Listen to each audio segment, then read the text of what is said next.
second Ambrose invitation. Yes, an Acer Invitational. There you go. We're on a little bit of stream issues to start off with. No worries about that. We haven't even started the game yet. All right, so $12,500 is going to be on the line for this event. Again, we're going to be having Rock Island versus High Road High School to start off with. And we should be going into games soon here, I think. We're about to get in the Champion Select. Awesome. We can rattle off the characters that have been picked out. Oh, we're small now. This is awesome. Yes. I'm digging this. The camera angle, very good. Yeah, for it's us. really good. Yeah, getting our whole torso. Yeah, get my shirt. Yeah. So the characters that have been picked on the red side is going to be Ezreal, Shishwani, Renekton, Thresh, and Orianna, and on the blue side, Lee Sin, Riven, Lux, Kesa, and Master Yi. We talk about that solo queue team comp. Yes. What do you think about it? Give me your honest opinion. I'm very confused by their draft. They have no real there's no real strategy that I can tell. Like, we have a Lee Sin, a Riven, a Master Yi. Those champions should never be paired together. And, like, I could see two of them separately, like Lee Sin and Riven and Master Yi. Mm-hmm. But the three of them together make no sense to me. I mean, once we see where the players land, like what lanes, I'm going to call it all mid. All mid, yeah. ARAM, all five are going mid. I think they'll have to. Like, Yeah, I think it's like they're gonna jank out High Road, and it's going to be because of that. Hey, really quick, you can use studio mode, bottom right hand side. Yeah, just double check because we can see all the stuff you're doing on stream. Yeah, it's all good. It's all good. Yeah, I'll be fine. Are we live, by the way? Because I don't see us on the stream. Yeah, we're live. We have the 2-minute delay. Wow, 2 minutes is a long time. Yes, we are running delay here, so you're gonna be live with us. At least our fans. Yeah. Our adoring fans. Be exciting. Yes. Everyone watching the stream. Big in the face. Everyone watch the stream. All three of you. They will bear with our delay. Plus Bobby. Love you, Bobby. Awesome. So, they're gonna be doing the pick bands. We've already done the pick bands through Pro Draft, League of Legends. These are going to be doing best of threes for quarters. And Looks semis. like we already have a mess up with the draft. Do we? Someone picked Locked in LeBlanc, which was supposed to be a ban. So, Tony, I'm assuming that they're going to have to reset the lobby. Yeah, they have to reset the lobby, yeah. Because someone decided to pick a ban. Let's go high school esports. Yes, they didn't quite understand the ban phase. That's cool. It's cool. It's fine. It's early in the morning. It's like noon. Nobody gets up until 3 at least, right? So Let's be honest. Let's be honest here. They haven't practiced as a team. I don't expect these kids to have played in a competitive scene before if they've never practiced. Yeah, they'd have. Not as a team, but individual. Oh, I think they're the dark horse of the tournament. I got my money firmly on Rock Island, taking it in 2. Rock Island. Okay. Well, this will really. If they don't take it in 2, they'll lose in 3. I think that's what. I think that's what's gonna end up happening. Okay. Are you? What's your? You got some predictions for me here? Looking at the other teams, I mean, High Road looks like mechanically, that is, pretty fairly above the other teams. But I definitely think that if we have other teams that have practiced well enough, they could definitely take them down. I haven't seen their strength as a their team macro play, but it'll be really interesting to watch. Oh yeah, definitely. No, I am excited for this first set. I think it's going to be explosive. I think it's going to be quick, and it's going to be disgusting. A fiesta, if you will. Made of clowns, potentially. Yeah.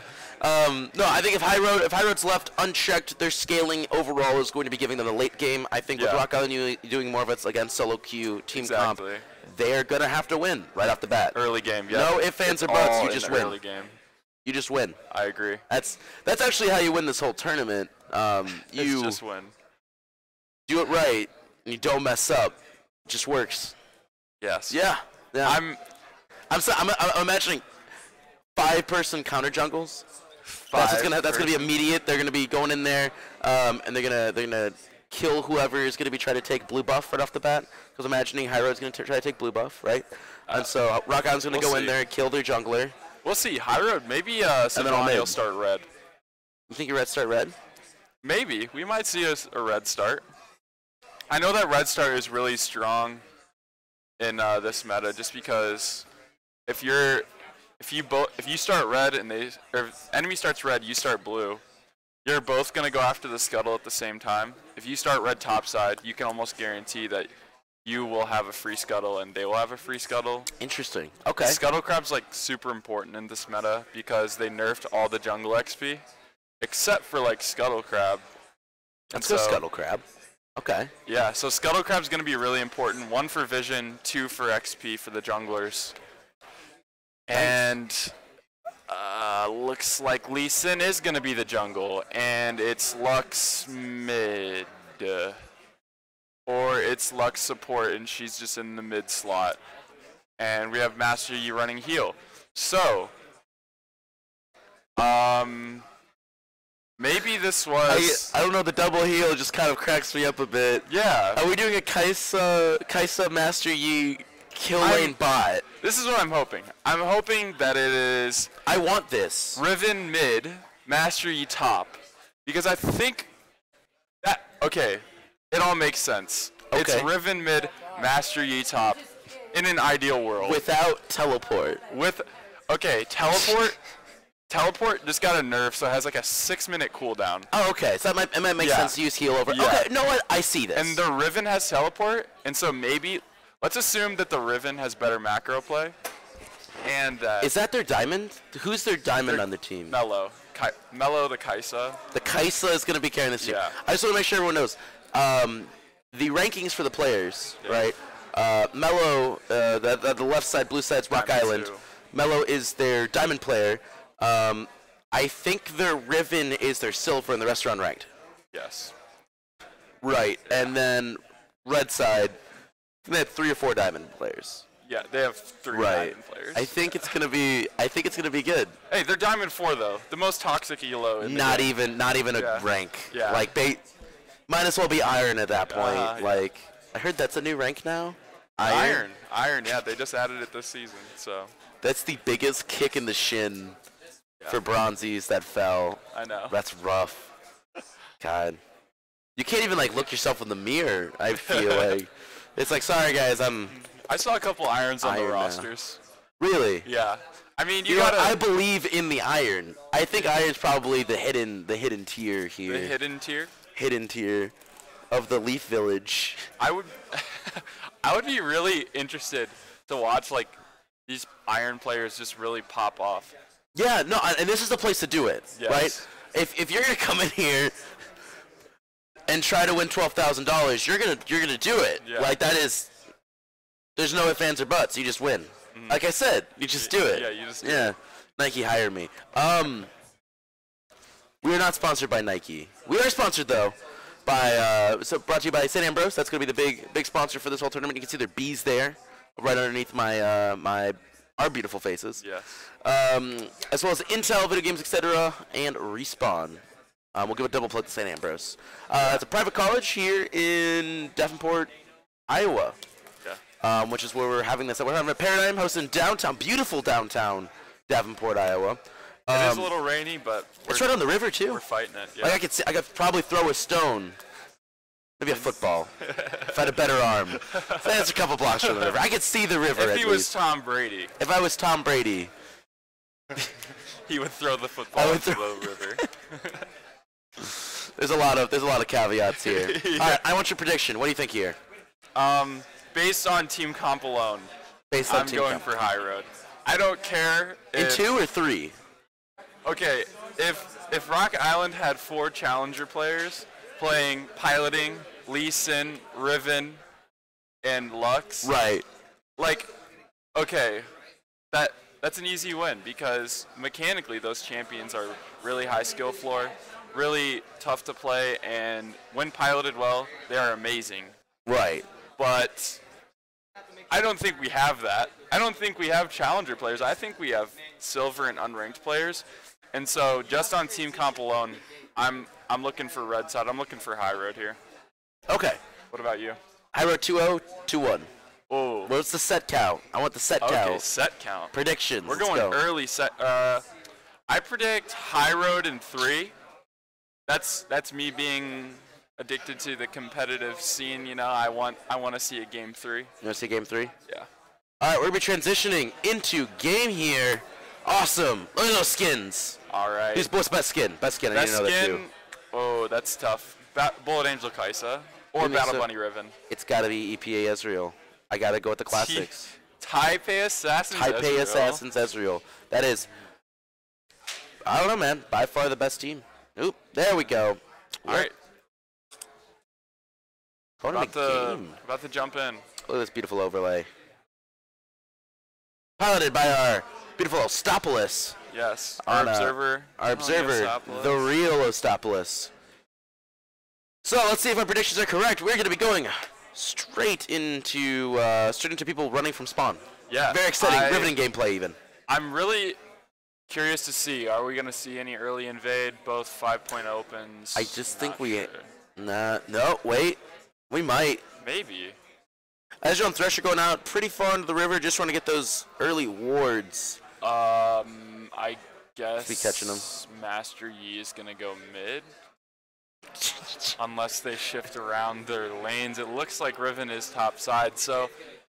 I like the Kaisa Lux kill bot lane. They really want to just push bot lane as fast as possible. But against an Ezreal and Thresh, that is kind of a rough sell. Yeah. Kaisa has some good mobility early, but I don't know if it's going to be enough to hold down the Thresh. We'll see. Yeah, we have 3 Yeah, in here. everyone's being really passive this early game. Sejuani's pretty far up, but I think they're just going to back off, get some hordes down. There is not going to be a red start for the Sejuani, so you were correct. It'll be a blue start. All right, see? Let's go, Booker. Yeah. Getting those call outs. All right, they're going to be starting here at blue, and Lee is starting red. Ezreal has a pretty good leash, to be honest. So does Kaisa, though. Kaisa has like a % damage nuke in her passive, so that's pretty good. That's definitely solid. All right, Riven. I don't know what she was doing down there. I guess we'll find out. I'm probably checking to see if blue's all right. Yeah, just checking to see if there's going to be any... any funny business. Yeah, see, Ezreal Thresh just have a lot of... There we go. Poke. Wow.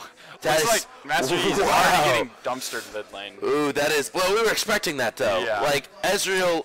I mean, you Master Yi into Orianna is a rough sell. Let's go back to mid lane really quick. Let's see some of this play. He's gonna get a Q Master Yi off. going really aggressive. Man, oh that my is- goodness. Does he have heal? He doesn't.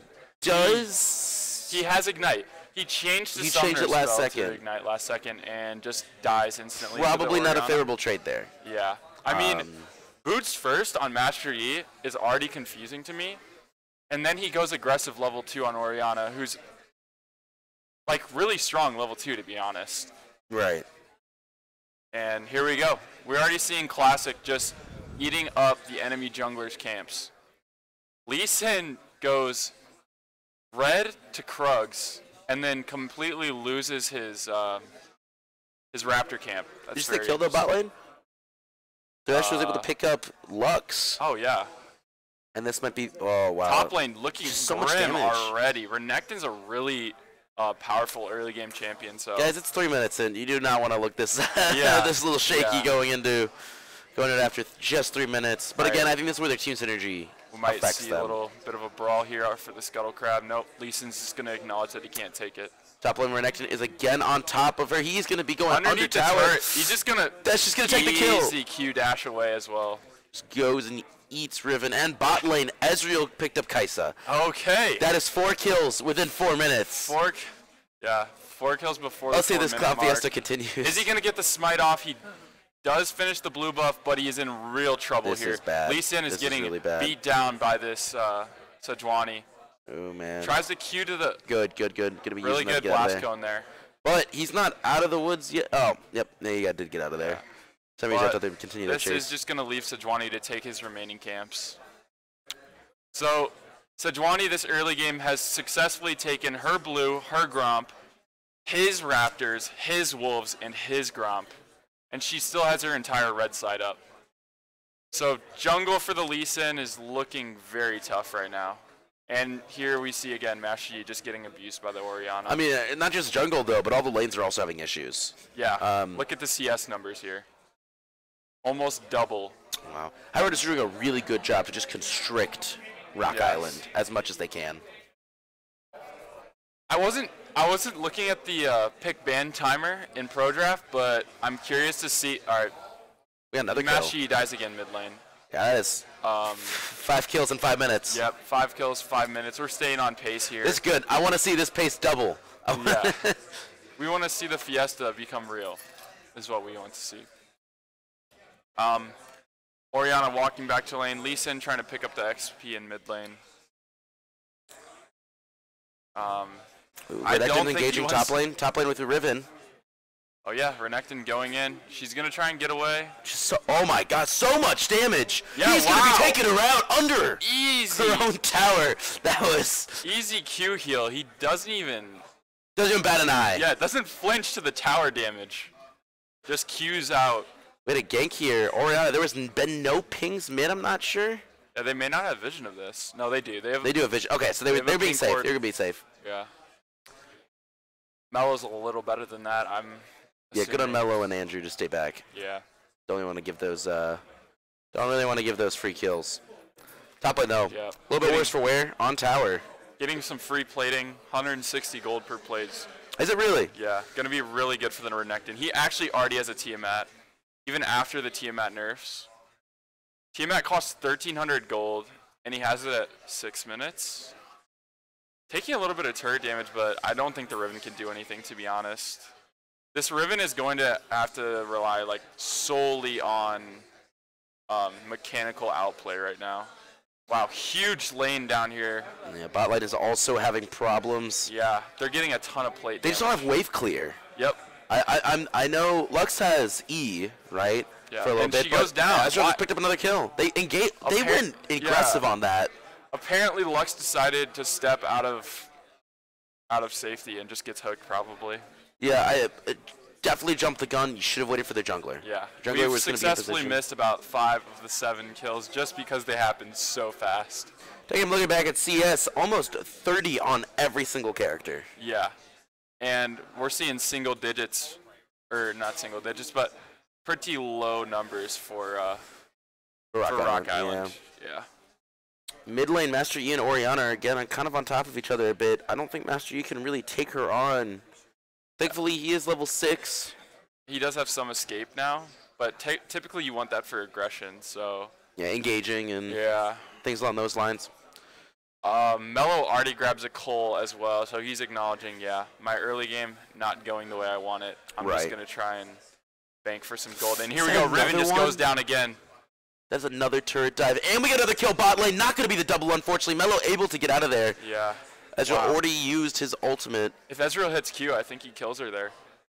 I think so as well. That was really close. Melo just barely survives, loses his support again. Oh, did you just solo kill Lee Sin? We have 10 kills at 8 minutes right now. This is the pace that I want. Yes. This is the pace that I like to see. Sejuani is looking to take Water Drake here. That is water, right? That's not air? Yeah. That is water. Okay, that's what I thought. We already are seeing a 7K gold lead at 8 minutes. So they're almost on pace for 1K gold lead per minute. That's crazy. Yeah, it's the magic that CS will do for he's you. taking the fight again. Lee Sin is going to go down, make a fire song on a killing spree. I guess Renekton comes mid, but Orianna does not even need it. No, definitely can solo. I mean, each one of their characters can solo it. Melo seems to be a little bit of a threat here. Melo does have a lot of good wave clear. Yeah. I did find that out.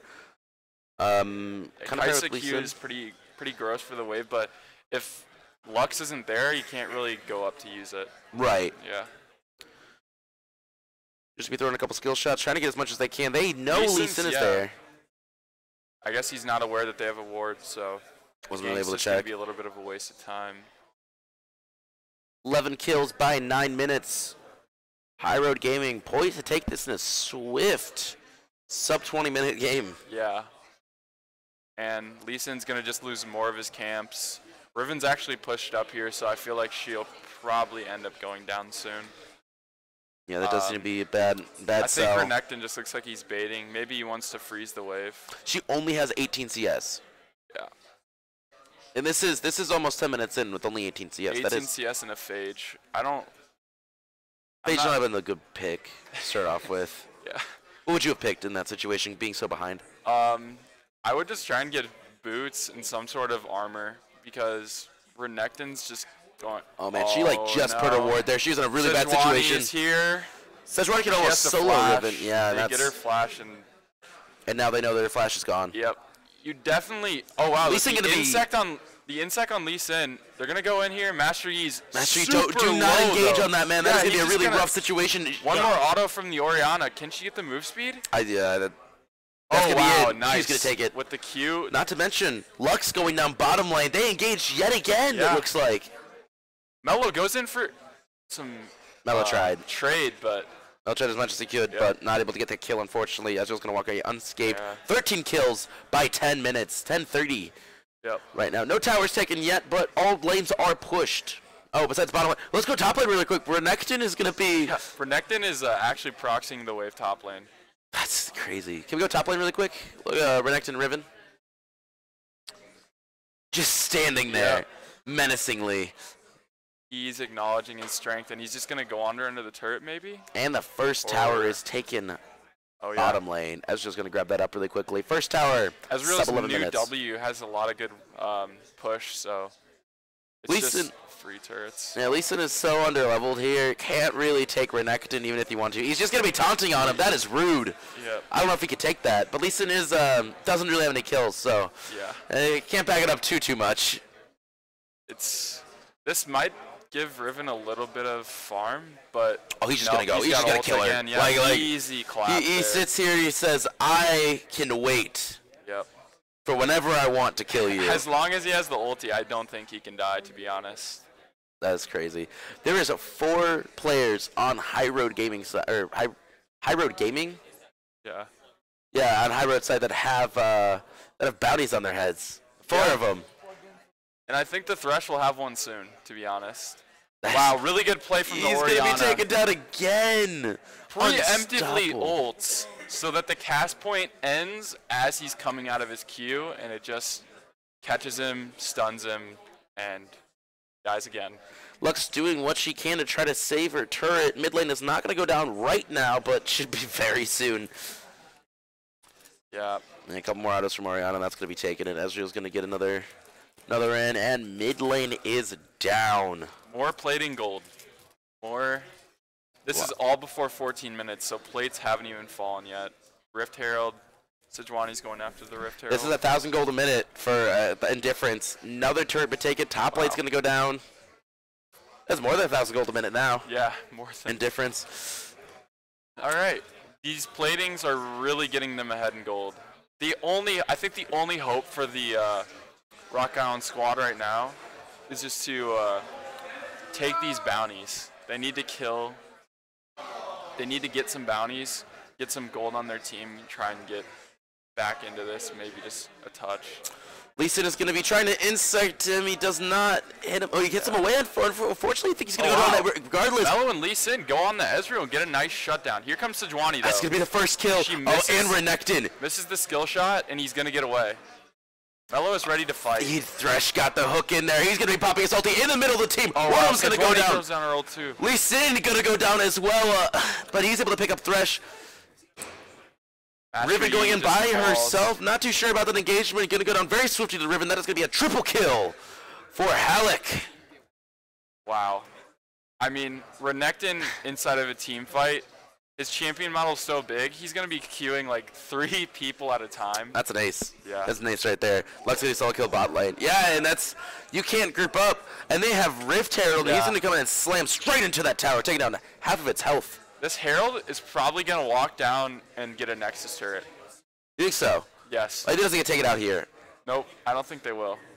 I don't think Renekton's going to let them take this down. Well, Renekton is Renekton 1v2ing right now. Takes down Here one of comes the them. Ezreal ult. Oh my goodness. Lee Sin survives with a sliver of HP. This is trying to get the Sejuani here, but she is looking Here to get comes, away. Here comes the redemption, and it's going to heal her. Saves her from the Master Yi. Master Yi just dies. Really unfortunate. Exploded. Orianna takes the turret bot lane. Lee Sin is 1-7 right now. Yeah. Thankfully, you were talking about getting bounties, though. They did get one of them. They got one, but then proceeded to die right after. They did get aced for a bounty. They did listen to you, though. So I think that's... Yeah. I think that one kill was really clean, but then they decided, like, oh, yeah, we can fight. We just got one kill. When they need to acknowledge that, okay, we're actually way behind. Let's take our one kill and just, oh, no. Mellow blows ulti. Here comes Renekton. Oh, man. He's ready to He's going to be one. Yeah, he's just going to take them both out. Yep. I think Lee Sin knocking him away, having to burn his ulti. Renekton's just going to come to the other side. Thresh going to be able to whack it. Oh, my goodness. Wow, he got the predicted hook. He knew he was going to flash out of it. Yep. Lee Sin is unfortunately not going to be able to make it out. He goes down. Point and click stun. There it is. Easy clap. I really want to highlight that play from the Thresh, though. Amazing preemptive hook. Fantastic play by Juju Joe. Yeah.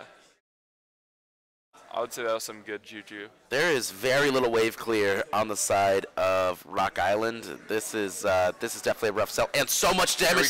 Mello's getting gone on, has to flash out. Wow, so much damage. Renekton's gonna go in there, gets a double kill with 1 Q. Gonna be soloing Mello, trying to take him out too. He goes down. He wants triple the penta. kill for him. He wants the penta. Is he gonna get a Quadra kill for Halleck? Is he gonna get the penta? He goes down before the penta, unfortunately. Oh my goodness, Lee Sin flashes his mastery as well.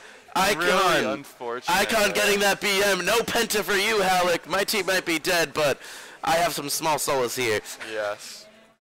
Wow, third kill for Rock Island goes in the 16th minute, but I think the game's probably gonna end in the 17th minute.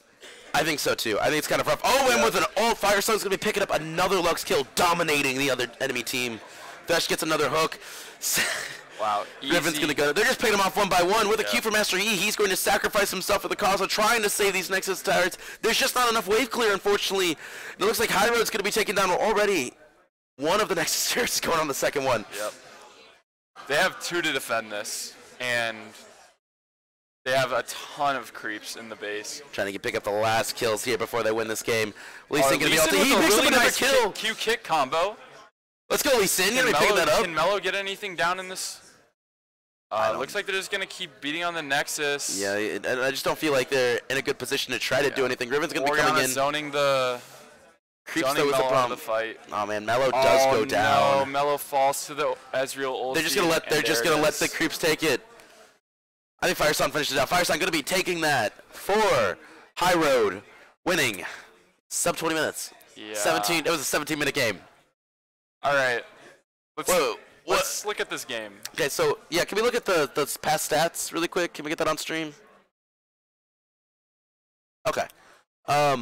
So if you're Rock Island here, what's going through your head? Besides, oops. First things first, I don't think you pick Master Yi mid.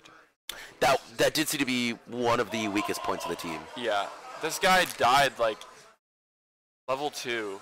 Right, against Orianna, and that was a fight he really shouldn't be taking. Yeah, right? Exactly. Maybe play acknowledging the skill gap, play acknowledging the I don't know. Make sure that there's those stats. Yeah, here Mello obviously topping the damage charts. I expected that. Yeah, and Malik as well. Oh, Malik actually didn't. Ezreal did pick that up. Ezreal did way more damage than it looked like. His ulti with the buffs really ticks down the enemy a lot faster than you would expect now. And we've got some real issues with the draft, as well as fights we're choosing to take on Rock Island, right? Right. No, exactly.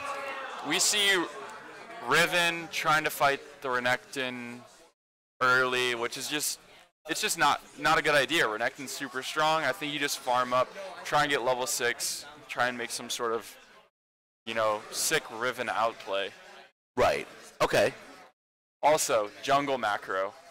The jungler for High Road did an insane job. Insane job. Literally had like 60% of the Lee Sin's camps, and Lee Sin hadn't even touched the Sejuani's jungle. Like, she was vertical jungling, and he was jungling horizontally. And I think he should have just seen. They probably didn't have vision, but No, they didn't. I mean, I didn't think they had vision yeah. much at all. Okay, do we need to end stream for a bit? No, we're just gonna switch you to casters. Sweet. I love seeing my face. All right, going back to here. Awesome. So, what type of characters do you think we're gonna be seeing? You got that sheet in front of you, don't you? Yeah, we can open up the sheet. I'll be opening up, taking a look at it really quick. It looks like Rock Island's ADC got a champion that he is good on. The support got a champion that he plays. The jungler got a champion that he plays. The top laner got a champion that he plays. And I'm not sure about the mid laner. He has no listed champions. Okay. But as far as I can see, we might want to see some bans Right. out for these champions that they just got stomped by, because they're all playing champions that Renekton they being one of made. them. Renekton, Ezreal Yes. both want to be banned out. Yes. Probably Thresh. Seeing his play, you want to try to get Thresh out of there. Yeah. Unfortunately, that's like, It's very reactionary. It's the Yeah. problem. yeah. If I'm sitting here as Rock Island, I'm not comfortable right now playing against those characters, but I'm not sure what else they got underneath their sleeve, right? That's exactly. that's And just nasty regardless. if High Road lets them get all these champions that they play, and they're still losing this hard, where can they go from here? Like, do they need to go for some sort of like off-ball strategy on a team that they've never even, like, this team's never practiced together, like you said? Right. Right. I think it showed. Yeah. I think it showed their team synergy was definitely lacking, which is unfortunate, right, as a whole, and something that needs to be worked on as a team overall. And I don't think this tournament's the one to do it. I really don't. Yeah. Yeah, $12,000 on the line. Exactly. Right.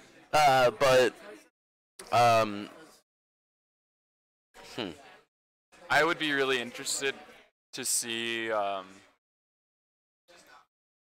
what the changes in draft are. What kind of mid lane are we going to be picking here? Like, I feel that the mid laner, one, needs to just not be so aggressive, and then they need something that's not melee, maybe.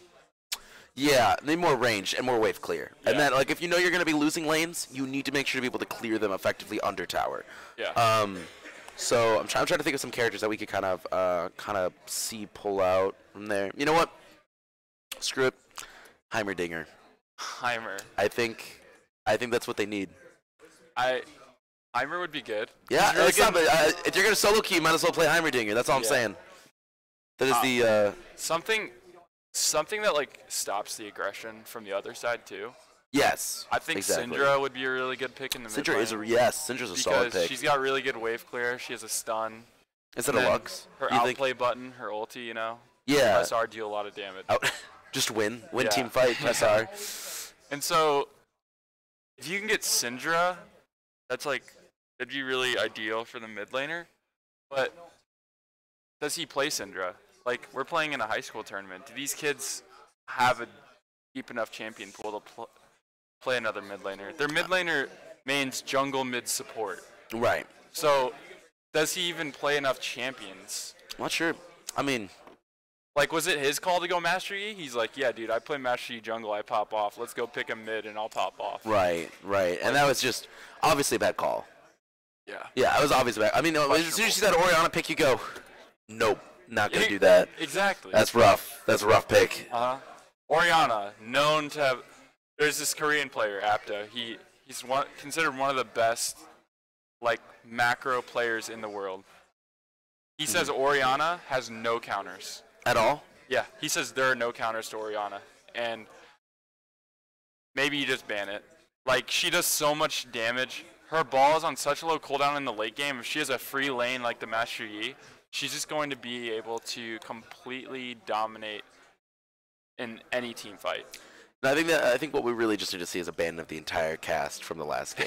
like look at those. I think the banning last game was bad, and that's really what's going to come down to, because Renekton, obviously a really good character. You either pick or ban him, right? I agree. Sejuani, super good right now. You know, very high tier jungler, pick or ban. Exactly. Obviously, Thresh and Ezreal a little bit more reactionary. Ezreal's solid right now. And Orianna. If you're not going to pick Orianna, get rid of Orianna. Take them off the table as long as you know that the enemy mid laner has a chance of picking Orianna up. Yeah. I think that's a very safe pick ban as a whole. Exactly. I think what we should do is Rock Island needs to take that game. They need to look at it as a whole. They say, where are our issues? What lanes did we get totally stomped in? Ban out every champion that stomped you. And then force the other team to at least try and stomp you in a different way, you know? Right, and that's stomp you in a different way. That's all you could do, right? Going into game 2. Say, I acknowledge that you are really good on this comp, and I'm gonna ban it out and make you beat me in another way.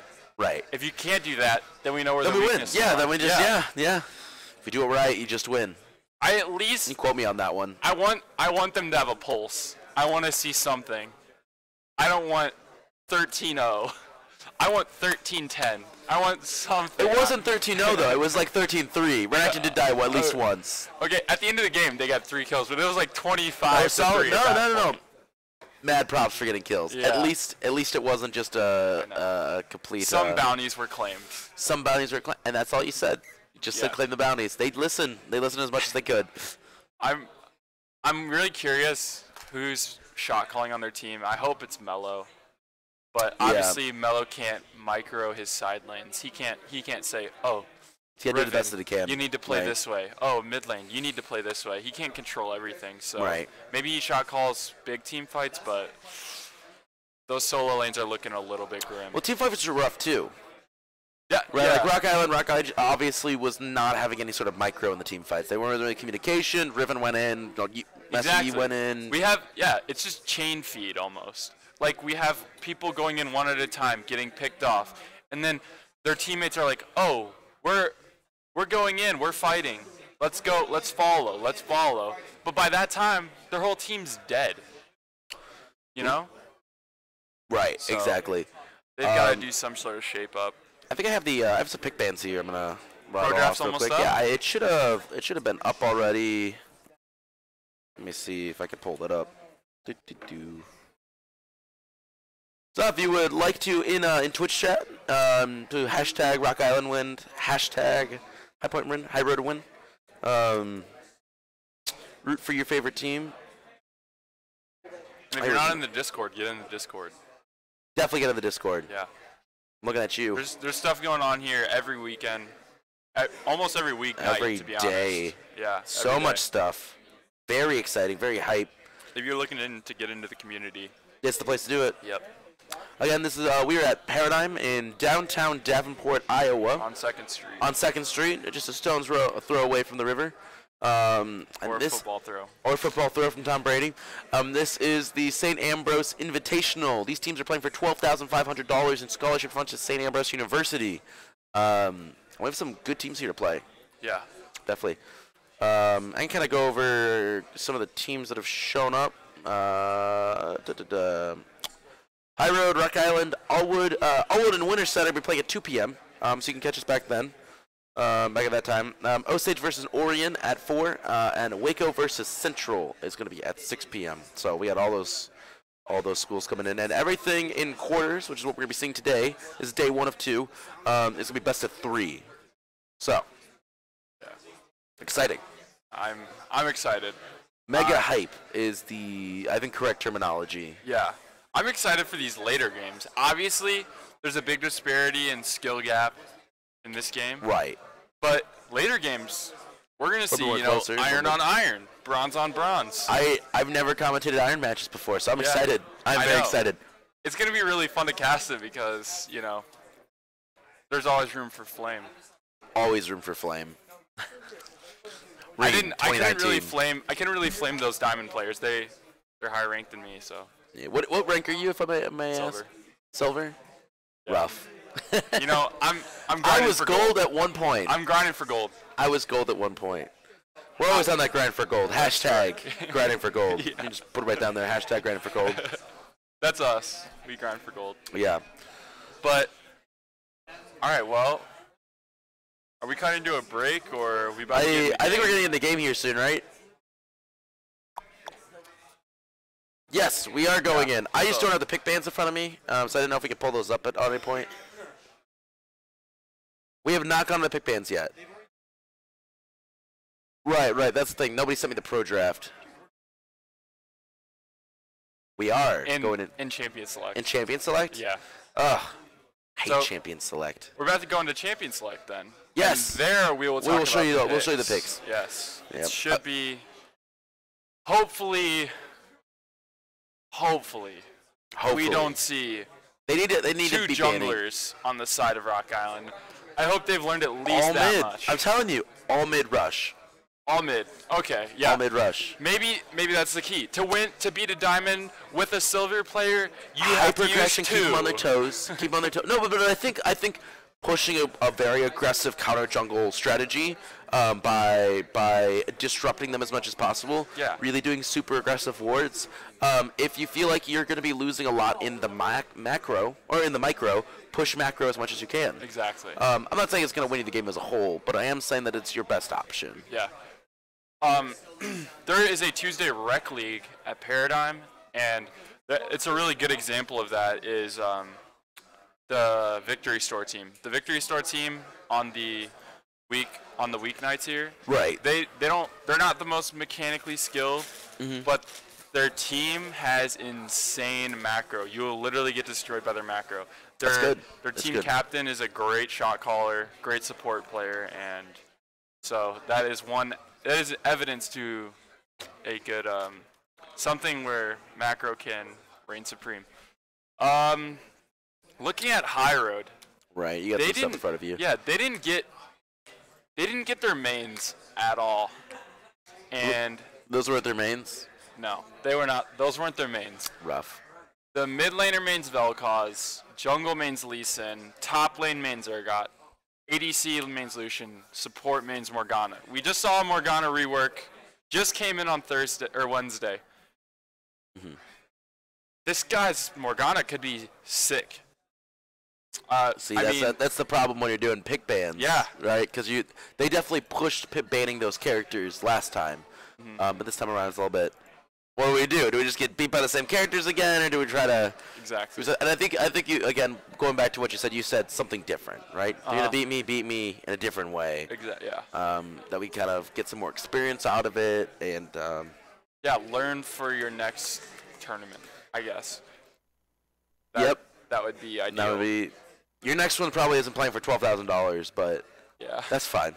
That's okay. Yeah. This is a pretty high stakes tournament for their first high school tournament. So. No, that's definitely true. And I know there are Ambrose players that are going to be here. They're going to be watching. So. Maybe they're looking for future teammates. Oh yeah, no, and I think we'll be seeing a lot of them come in day 2. Yeah. Yeah, they're going to be seeing people that are potentially going to be attending St. Ambrose University on the scholarships that they're gaining. All right, just I'm really looking forward to this game too. Yeah, I am too. I'm hoping we're getting into it soon. I personally love drafting phase. I'm weird for it. Some people get bored by draft phase. Drafting's important. Yeah. Drafting's super. Games can be won and lost by the draft phase. I think it's important that people realize that. I'm gonna do a little bit of shout out to our sponsors here. You can see bottom line. Oop, wrong way. Bottom down here. Maccabi Sports Association, Byte Speed, Intel, video games, etc. St. Ambrose University, of course, being the big sponsor, top dog sponsor here. Respawn for supplying these beautiful gaming chairs. You see right there. Respawn. Yours doesn't Mine have doesn't it. have No, that's the pillow. unfortunate. HSEL and Wisconsin Esports. Yeah. We are in Iowa. Paradigm. Yeah. We had teams come from pretty far away. Actually. Yeah, no, 3-4 hour drive. I believe like with it. three hometown heroes, and then Not as far excuse me, not as far as the last tournament we ran. We had some teams from Michigan showed up. That was crazy. Michigan ended up winning that one. That was a really good tournament, the Ace Invitational. They were all, the Ace Invitational. I think they were all like 3-0s, like yeah, I don't think the whole Michigan day. dropped a map. No, Yeah. no, definitely not. Michigan definitely didn't drop a map. I think most teams just didn't end up dropping They did have anything. a challenger jungler. He's a really solid player. Oh yeah. So. And their team captain was very good. Juice. Yeah. He was crazy, absolutely crazy. Julius. Julius. That guy, I saw him. I did not expect him to be the mid laner, but he had some sick strategies. Oh yeah, it was like, with Syndra, wasn't he? No, he did like Karthus Pike. Oh They- yeah, I do you remember now. that game? I remember. That was crazy. They had an that was insane crazy. combo. Literally, their ADC gets insanely farmed. This is when Dark Harvest was broken. Karthus presses R. Julius literally sprints after the team. Ulti. Like gets a quad. Because they're all Crazy. in range of his execute right after the yeah, Karthus it's ult. just- It was like crazy. It's just dumb. I know. Just absolutely dumb. Yeah, their macro play was also insanely good. There's- They kind of stomped every team at the tournament except for the final game. Their game against Ambrose was actually kind of close. Yes. No. And Ambrose got second. Third. Yeah. Ambrose got third. Because they faced them on their way up to the winners bracket. So they, Right. They got taken out, Yeah. unfortunately. I think if University of Iowa and Ambrose played, it would have been an Ambrose-Michigan final. Yes. No. Hands down. Hands down was the case. But hope to see those teams out coming again. Yeah, right I now. would really like to see them come back for sure, because that would make the tournament just as entertaining. We'd have some grudge matches from beforehand. Yeah, exactly. And I really like maybe we should get some mixture high school, college teams coming in battling each other. Yeah. We're very cool. I'm getting some notes going to be handed to me. We give you some updates on how the stream situation looks for this match. It's a lot of writing. Oh man, I got pizza waiting for me, and it is quite a struggle to sit here and not eat pizza. Let me tell you, ladies and gentlemen. How's Twitch chat? Is anybody in Twitch chat? We can't have it up. I can't look at it on my I'll phone. pull up Twitch chat. Well, because if we pull it up on our phone, we can't see like the previous messages. True. That's very rough. true. Looks like we're not pulling up Twitch chat. Yeah, previous messages for Twitch. Because you can only see the ones that get posted like after you joined. Oh, I have some notes here.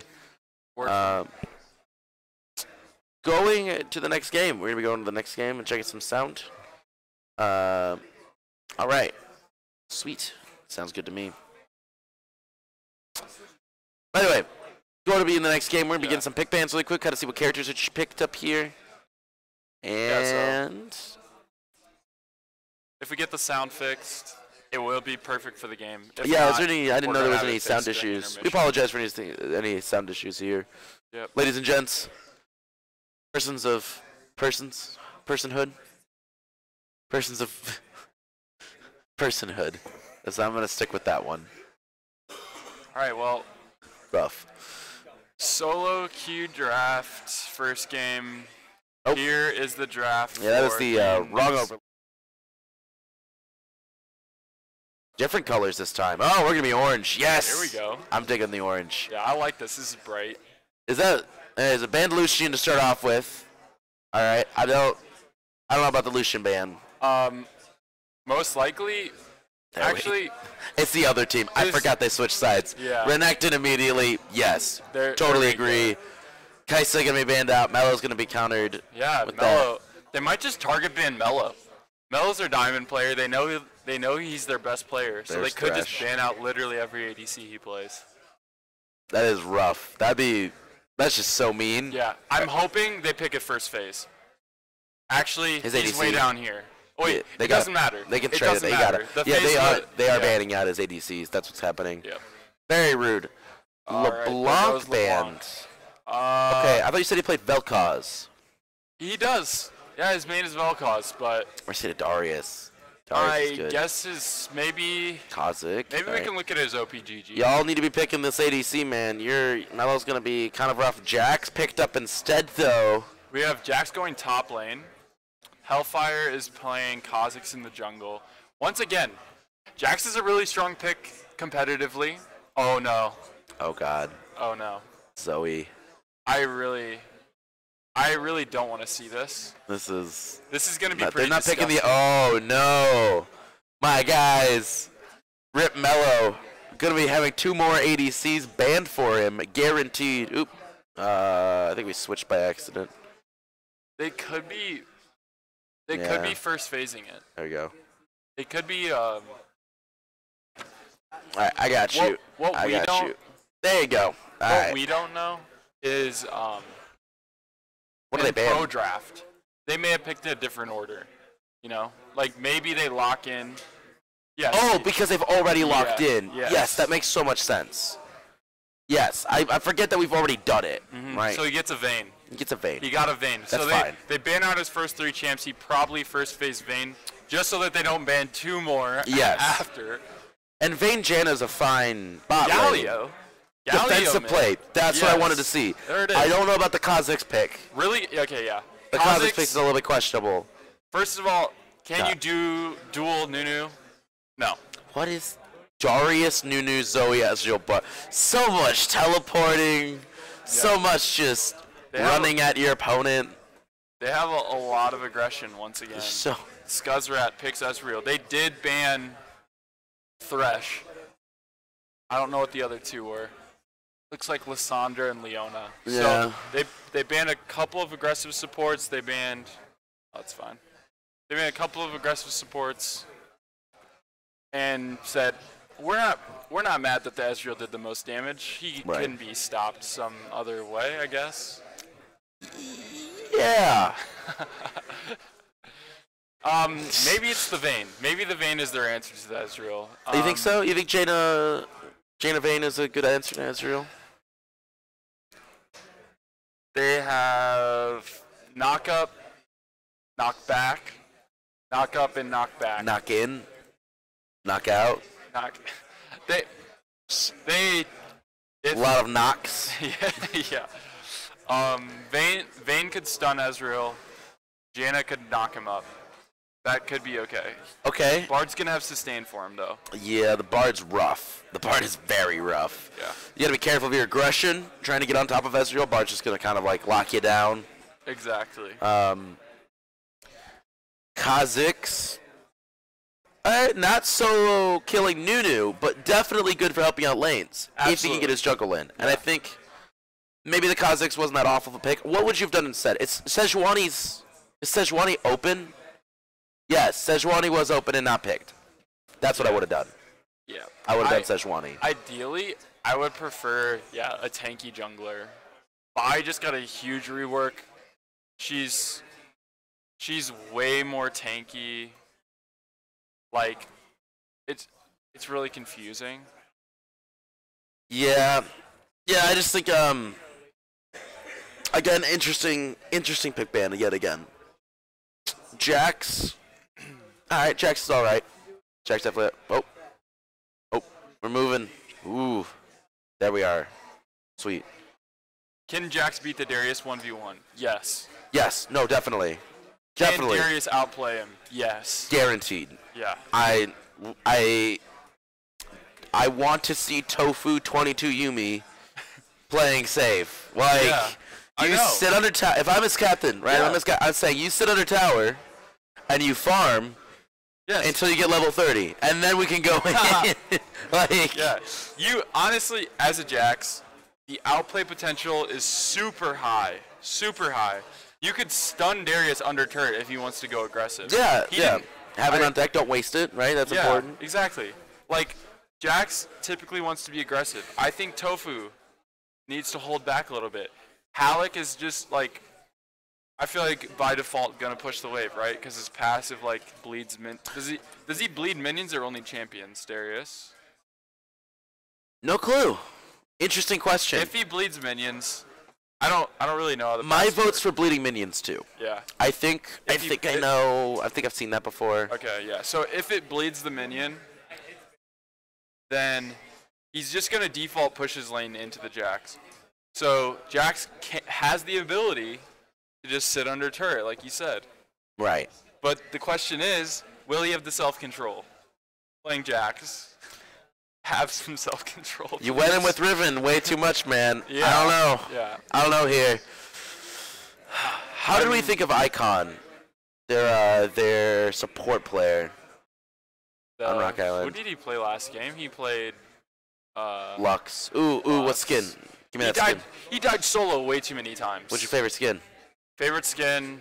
Oh, God King Darius maybe? I Or think it's Cool still Party Ezreal. Oh. I think it's still. I got it. It's what? fan favorite. Fan favorite. Darkstar Kha'Zix was cool looking though. Yeah, Darkstar Kha'Zix is dope. That I would is agree. like I would definitely edgy, too edgy 5 me. Look at that thing. Yeah. I've not seen it, and that's good.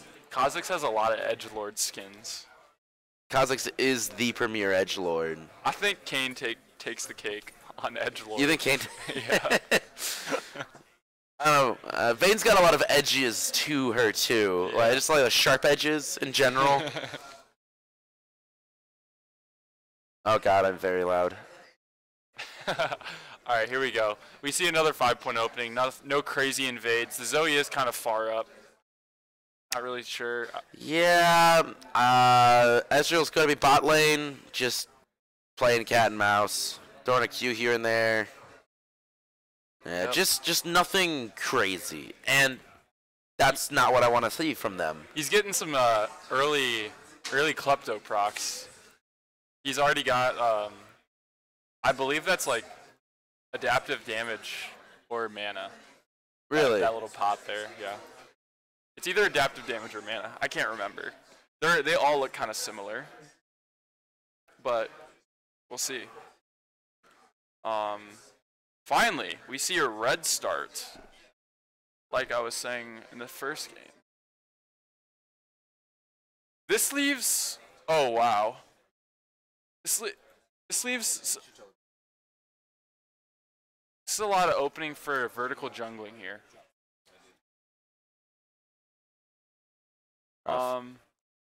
We've got Jax coming up to mid after he leashes. Kha'Zix going. I'm not sure where Kha'Zix is going. It looks like he is really unsure about his pathing. Yeah. But Oh, top lane. Jackson, Darius a little bit on top of each other. yeah, Darius just getting a nice meaty hit. Does he bleed minions? We'll see here. Yes, he does. Yes, he does. he does bleed them in. Yeah. So Yeah, I thought he did. So Jax just needs to see this and sit back because I would really prefer him to just A minion has die. slain Kha'Zix. He died to Krugs. He died to Oh my Krugs. goodness. Bard took down Vayne too. I'm That's- really tilted. That's probably it. I'm gonna be straight with you. Jack's top Jax lane. 1v1ing the Darius, but he's just bleeding the whole time. Darius is just gonna chop him down. I don't even think he survives. Yeah. No, he's out of there. He just. All right, Jax is not I'm following not the sure if gameplay. Rock Island has really learned anything from the last game. Yeah, I'm they're being literally honest. playing the same. Kha'Zix dies to minions, or dies to freaking Krugs. This is his pathing. He walks to Raptors, says, I can't do Raptors, goes to mid lane, walks all the way back, and goes to Krugs. And then dies to Krugs. And then dies to Krugs. He literally has killed one camp. He's killed his red buff. Rough. And now he is in the river. Well, Jax is back in lane, blows teleport already. If Darius kills him here, he obtains an enormous lead. We'll see what'll happen. Kha'Zix also loses red buff, so his clear. We got an ult here, Galio. Oh my goodness. Nunu with the snowball rolling in. I'm not sure what it is, but I know that I it was just is. muted. Oh, I'm unmuted now. There we go. Basic ability. Sorry. I wasn't talking anyway. It's all good. Yeah. Yeah. All right. That snowball is just nasty, though, It as is- an engaged it tool. can get huge, that's for sure. Yeah. Mid lane, CS lead is 22 right now. Galio not having any opening to get farm. Ooh, Here they go. Ezreal. Vayne going in, but Ezreal just gonna Couple hits. Yeah, I just teleport out of there. Yep. Just like, easy boop. E out. One button. Easy E out.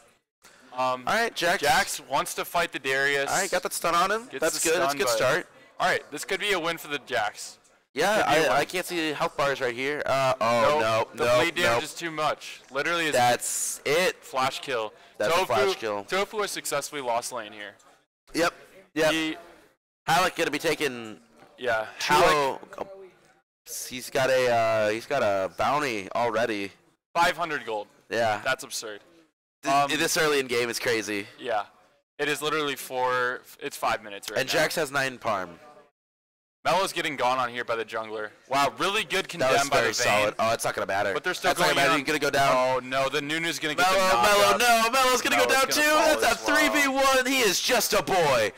They Oh. didn't expect. They expected the Bard. I don't think they expected the Nunu to come through through the portal. No, and that was gross, right? Yeah. Top lane, Tofu just gonna get gone under the turret. Darius Tofu has just- ulti and just kills him. And he's not gonna die. Halleck is going to be insane this game. Halleck is going to be huge. Halleck's my fan favorite for the tournament now. I'm just gonna say that. Halleck's stomping him in lane. Like this guy, I don't know what it is, if it's mechanics or what, but he is literally outplaying the Jax. And Jax is like the best 1v1 champion in League of Legends as of right now. So Yeah, Inferno yeah, they was get to be taken here at Inferno 5 minutes. spawned 6 50 seconds ago and they already took it. They just. So when you have Nunu though, when That's you have true, Nunu, yeah. anything's possible in the jungle. And Bard did leash the dragon, but We were on pace. Kill a minute. yeah. I mean, look at the CS lead in the mid lane, 46-8. I wonder who's a higher level player. Yeah, right. Like, Top lane at 34-10. yeah, Nunu has doubled the CS of the Kazakhs. Kazakhs died to Krugs. Oh no. That is Jax, very rough. Darius is doing an insanely good job of freezing his wave. He shoves it under turret, it bounces back to him, and he's able just to sit in the middle of the lane, and Jax is forced to walk up. What does he do when Jax walks up? Cry. He punishes him. Yeah. You cry. That's as the Jax player. I Cries just cry a little bit. tears. Cries tears. F. Yeah. Darius taking some of this plating already. Yeah, once again, Halleck really strutting his stuff in the top lane. Kazakhs is level 3. Melo's keeping up in CS despite dying twice, which is really, oh my goodness. That's really solid. Darius is just going to sit just on the sitting red here. buff. He drops Yeah, a he's gonna pink, take it. realizes Kazakhs isn't coming, and is just going to grab the red buff. Melo almost dies from that last exchange. Ezreal really wanted to get it. Kazakhs should stop. Stop. We'll see what can happen here. They have vision. I don't know what he's trying to do. They know he's here. He needs to go back and farm. Yep. He's way too low level to be trying to. But top lane Darius is gonna go right behind Jax, Yep, here he comes with the red buff. pulling him back in. Is he going to get this? That's so much damage. yeah, the That red is buff burn and the Darius passive. so much damage. Wow. If he had flash up, he easily kills him. But I don't think he wanted to risk it. Yeah, not quite. If we look in mid lane here, it's 61-19. Zoe has a bounty strictly off CS right now. Really? Yep. That's a lot of CS. Yeah. All right, So Kazakhs gonna 450 come in mid lane. Trying to get Maybe this. we'll see anything. Oh yeah, she doesn't have it warded. What Galio's Kazakh's doing a not- ton of damage, but she has no redemption. She's just going to turn on the Kazakhs. She says, I don't care about you, Kazakhs. Actually And he goes down. kills the Kazakhs just with the ignite. Fire so tightly. That was an uncoordinated team fight because Galio did not go in. Yeah. So- Galio is totally... There was definitely a problem there. There was definitely some issues. I'm And not communication. sure what was happening there. Yeah, definitely communication from teams. Top lane Jack's trying to get whatever farm he can grab up while Darius is gone. Darius coming back to lane with a Phage, a Sheen, boots, and a dagger. So And a dagger. He gets the attack speed. He has the Phage passive, the Sheen passive. And Kazakhs, all of his farm. Sorry, Nunu just took it all. We'll see you later, Kazakhs. Maybe. Oh man, they're picking him out. They're picking him out. We're gonna go to Kazakhs in his own jungle. Nunu's gonna be engaging on him. Zoe backing him up. Kazakhs gets knocked up. He's going to go down very quickly, chunked out by Zoe. Zoe with the sleep and just easy pick off there. Not too difficult for the Zoe, you know. Obviously, Zoe has like passive strength inside the jungle. She's gonna go on the Galio here. Oh man, and Galio should not have taken that fight at all. Needed to back up. Knew the Nunu was in there. Says his teammate died, and Galio is also gonna go down. Firesong is on a killing spree. Firesong looks like mechanically he is also dominant. Darius just doesn't care. No, All right.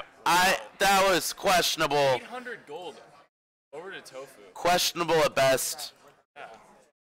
I mean, Jax, Overconfident at worst. Yeah, Jax has 16 CS, so I don't think he's honest, but 800 gold is quite a bit at this stage of the game. That's true. No, that's definitely. I mean, that's.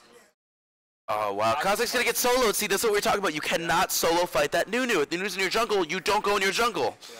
Kazak's gonna go down. He is currently 0-4. Look at Kha'Zix's top side of his map. He has no camps up. His entire bot side camps are all up.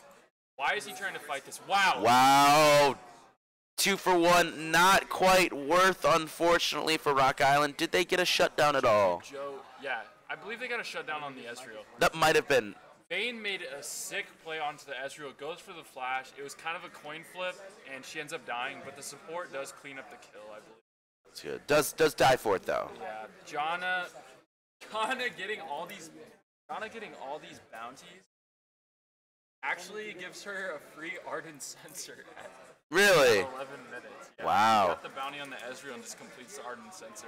All right, well, I know this is some riveting gameplay as we watch Nunu take Rift Arrow. Yeah. But, how, like, again, underneath the tower, he just walks away. Down. He says, you're Simply dead. down. You're dead. What are you going to do? And here they are to take the plating. Alec proxies the wave. They're going to have nothing to defend the turret. Zoe back in the jungle. Is she going to eat through the... Hellfire are you going to be caught out here, man? And he is. Oh, Hellfire's wow. going to go down. Just chunked out again. Zoe has so much damage. Zoe's just a gross character. Zoe is really Rift strong Herald. right now. Throwing his face into it. Yeah, Lissandra's been falling out of favor, so Zoe has been kind of the go-to in the mid lane. Good knock up by Jaina, but Wow, Zoe with the long-range Q. And that's going to be bot lane And going here's down, too. Ezreal. Wow. They fixed up that pace very quickly. 16 kills by 12 minutes, and top lane second tier tower is going to go down. Jax jumps in the 2v1. Not a good situation with Nunu putting in a whole bunch of damage. Wow, and then teleports and dies. Okay, all right.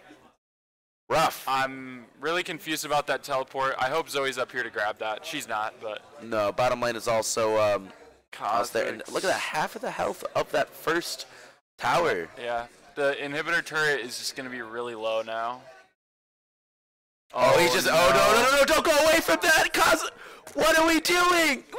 We can't. Oh, we Kha'Zix missed just gets it. solo We missed killed it. We moved it as for- soon as Nunu, but he. And she gets executed. Oh my goodness. Could that have been any worse for the Kha'Zix? I don't think so. Another red turret gone. Jack's gonna be trying to jump on him, but Jax is like. Jax has Oh yeah, Galio here. Galio's a little. That is definitely a little bit Galio's better. Ult. Okay. Darius, you might not want to take this fight, man. He's gonna bleed down. He takes I out think one he of them. 2v1s here. I think he 2v1s. He does 2v1. Yep. He does 2v1. And he's gonna kill the Janna. And that's a double kill. Is he gonna try to get the triple? Kha'Zix's gonna come in Kha'Zix? doing a lot of damage, but gets Oh, half man. health. Oh no. He's going down. Kha'Zix has That's no a triple damage. kill. Kha'Zix has no damage. This is really bad. Alex just walked into there and just killed their whole team. Scuzzrat even has the teleport to back him up, so he just 1v3'd in their base, and then has the backup of the Ezreal to finish off the inhibitor. Just walked away. Yep. Just walked away. Here comes Ezreal the really trying to Vayne. take this inhibitor. Gonna get the last auto attack off. Minions hoping to finish it out. It doesn't look like they're going to be, unfortunately. Yeah, Zoe's just Oh, here and they clearing the do. mid lane. Zoe trying to take this. She's not actually gonna get it, which is a little bit unfortunate. But- Wow, Vayne and Janna kill the Ezreal. Let's go, Mello. Yeah, Take another Mello. kill. Mello's the one we're looking here to pop off. He's 2-4. Actually has 2 kills, close to his Blade of the Rune King. So maybe we'll see something go down. He's obviously going to be able to kite out the Darius if he gets the Bork.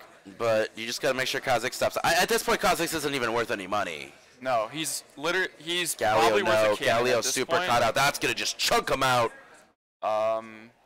Questionable at best. Not sure why Another Galio caught was out. so far out. Wow, Nunu with a Just quick. I see yeah, you. I'm out. clean Can't take this. long-range flash, too. That was a good idea from Nunu. Yep. Getting out of there. All right, Zoe just dealing. What is Oh, that my God. damage? Vayne with a ton of That's damage good, out that's into good. Zoe, but Zoe's just going to clap back. Ezreal Ezreal two coming flies in. in. I think it only hit on the Jax. Oh, wow. Jax is going Oh, to go no. down. Zoe gets stunned, and Melo Melo picks picks it up a up. huge shutdown. Let's get that shut down.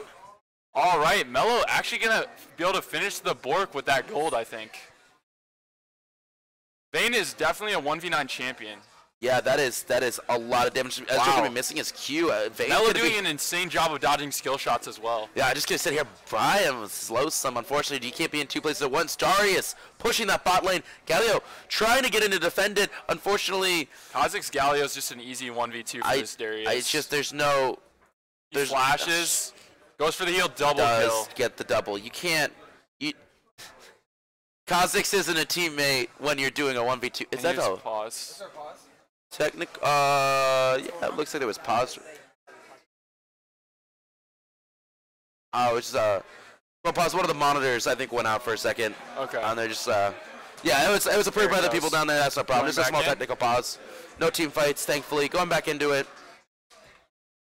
Damage coming in from Ezreal. Ezreal's gonna be trying to take these characters as a these minions as bottom lane. Turret is destroyed. Second tier is gone. Wow. And they're also getting backdoored throughout the entirety Look at of all these engages. Yeah, you Losing can't an really do anything. inhibitor at 12 minutes or whatever, 13 minutes or whatever, is really hurting them. They have no top lane pressure now.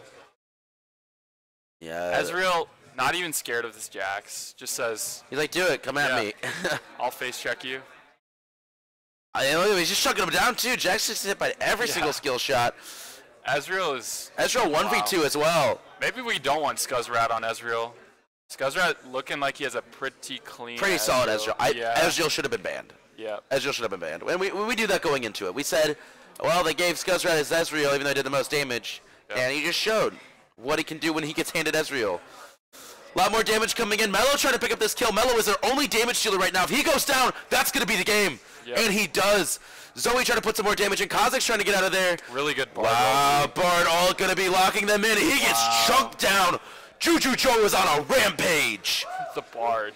Fireside putting in a lot of damage. We're going to be seeing Kha'Zix put to sleep and chunked down again. This is going to be game right here. Alec going to be going legendary, taking down Galio. And with both turrets being destroyed in less than a few seconds, this is going to be High Road taking it over Rock Island 2-0 at the St. Ambrose Invitational. Not another kill, unfortunately, but congratulations to High Road for taking that. Yep. Let's go back to our beautiful mugs. And here we are. Hello. That was a great game to commentate, though. A lot of fun, if nothing else. Yeah. I think that if you're Rock Island here, you need to sit back and mull this over. Look at specifically what happened. This is a perfect example of overextending. This is a perfect example of not having enough synergy as a team and coordination. And those are things that you can work on. They are fixable things, which is important. As a newly formed team, that's very important to sit here, say this, and this. So, Absolutely. good learning experience if nothing else. We're going to be going to a brief intermission after, are we going to be playing in that trailer? We have a trailer? No trailer. Nope, no trailer. I like trailers, though. But we're going to go to a brief intermission, and we're going to be switching some commentators. So, I will see you at 4 p.m.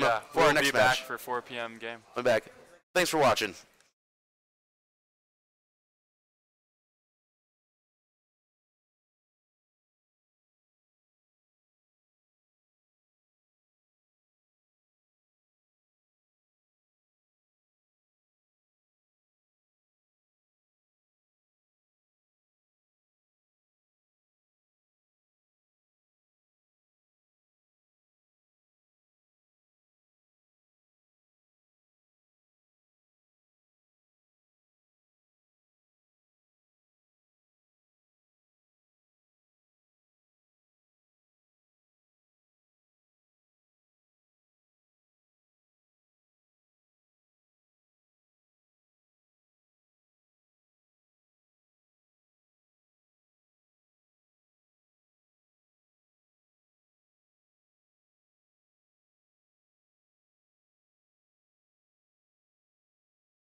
Hello, and welcome to the St. Ambrose University High School Invitational. My name is Dan Lovegun Dankert, and I'm here with Lucas Swampshot Wedland. How you doing today? I'm doing very good. I'm really excited to see this next game between Smallwood and Winterset. As should be a pretty fun one, in my opinion.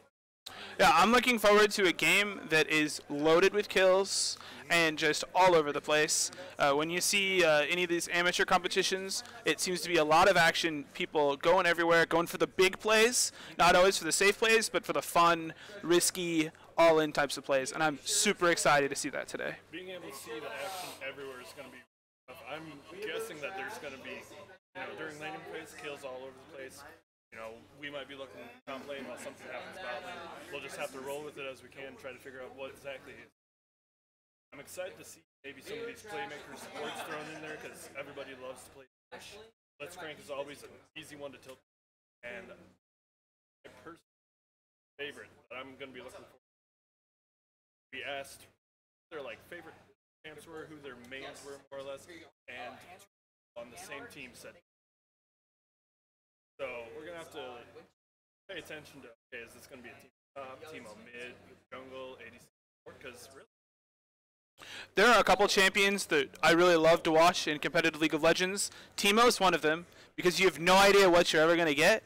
And the other one is Yasuo, because anytime you have a Yasuo in a game, it can just take the game over by itself. Really cool action, really fun to watch. So we'll see what happens with this pick and ban. We're going to get into it in several minutes, but it should be really exciting. I believe Yasuo also listed another player's mid lane favorite, so it's probably going to be a highly contested. For a lot of these types of tournaments, I've seen a lot of people, they run very straightforward team fight compositions. So Yasuo's usually kind of a prime component of that because you could run a very simple Malphite, Yasuo, and Nautilus, and you have a lot of really easy to engage, really easy to set up Yasuo ults. So we didn't see that this morning, which was a little interesting, but I think we'll see it. Even though I would say from the first set of games, they did play pretty straightforward teamfight compositions. I mean, the first one, you had the Orianna, who usually is a huge team fighter, and they had the Sejuani, who did it as well, who's a really strong team fighter, CC Engage. It'll be interesting to see what sort of team comps we get here today. Between the... Yeah, go ahead. The second game was fun. I just got a note. Might be. Yes, indeed. It looks like it was muted, and we are back online. Sorry about the technical difficulties there. It's not an esports tournament without at least a couple technical difficulties. Some hiccups here or there, and of course that might have been something with the transition.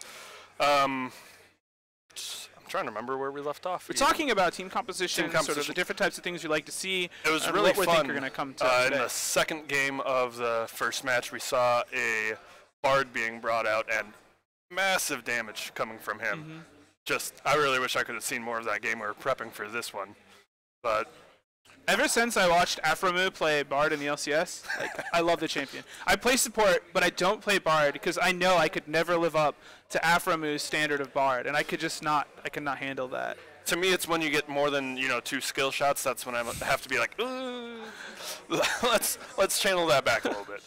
I feel you. It took me a long time to get used to playing Thresh, where everything's super critical about where you direct it, thinking about what the other person's gonna do. I mean, when you throw a Thresh hook, you're really thinking about where is the person at, where are they going to be in a second and a half. And also with the Lantern, because you never want to throw it right onto somebody. You want to throw it to where they're heading. Yep. To give them that clean getaway. But let's see, what else have we saw? Some favorites of Mordekaiser and Vlad, I remember as well. So some really neat control mages that we don't really see a lot of, and see if they can get a good push, or if they're going to be maybe faced into a melee matchup, because Mordekaiser just can't really thrive in a ranged matchup. Definitely. So here's some questions for this game.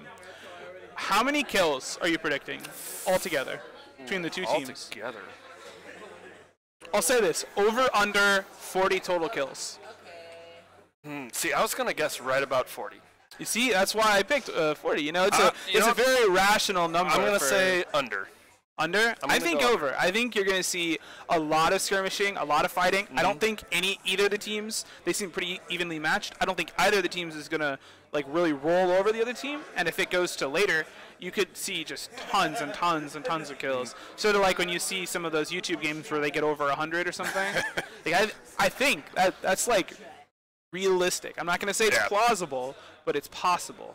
Right. And it's definitely easy to get into these scrappier fights when you're just going for the kills. It's always fun to watch those fights, watch the slugfests, and just see who comes out on top. Yeah, definitely. And I don't know how close we are to Champion Select,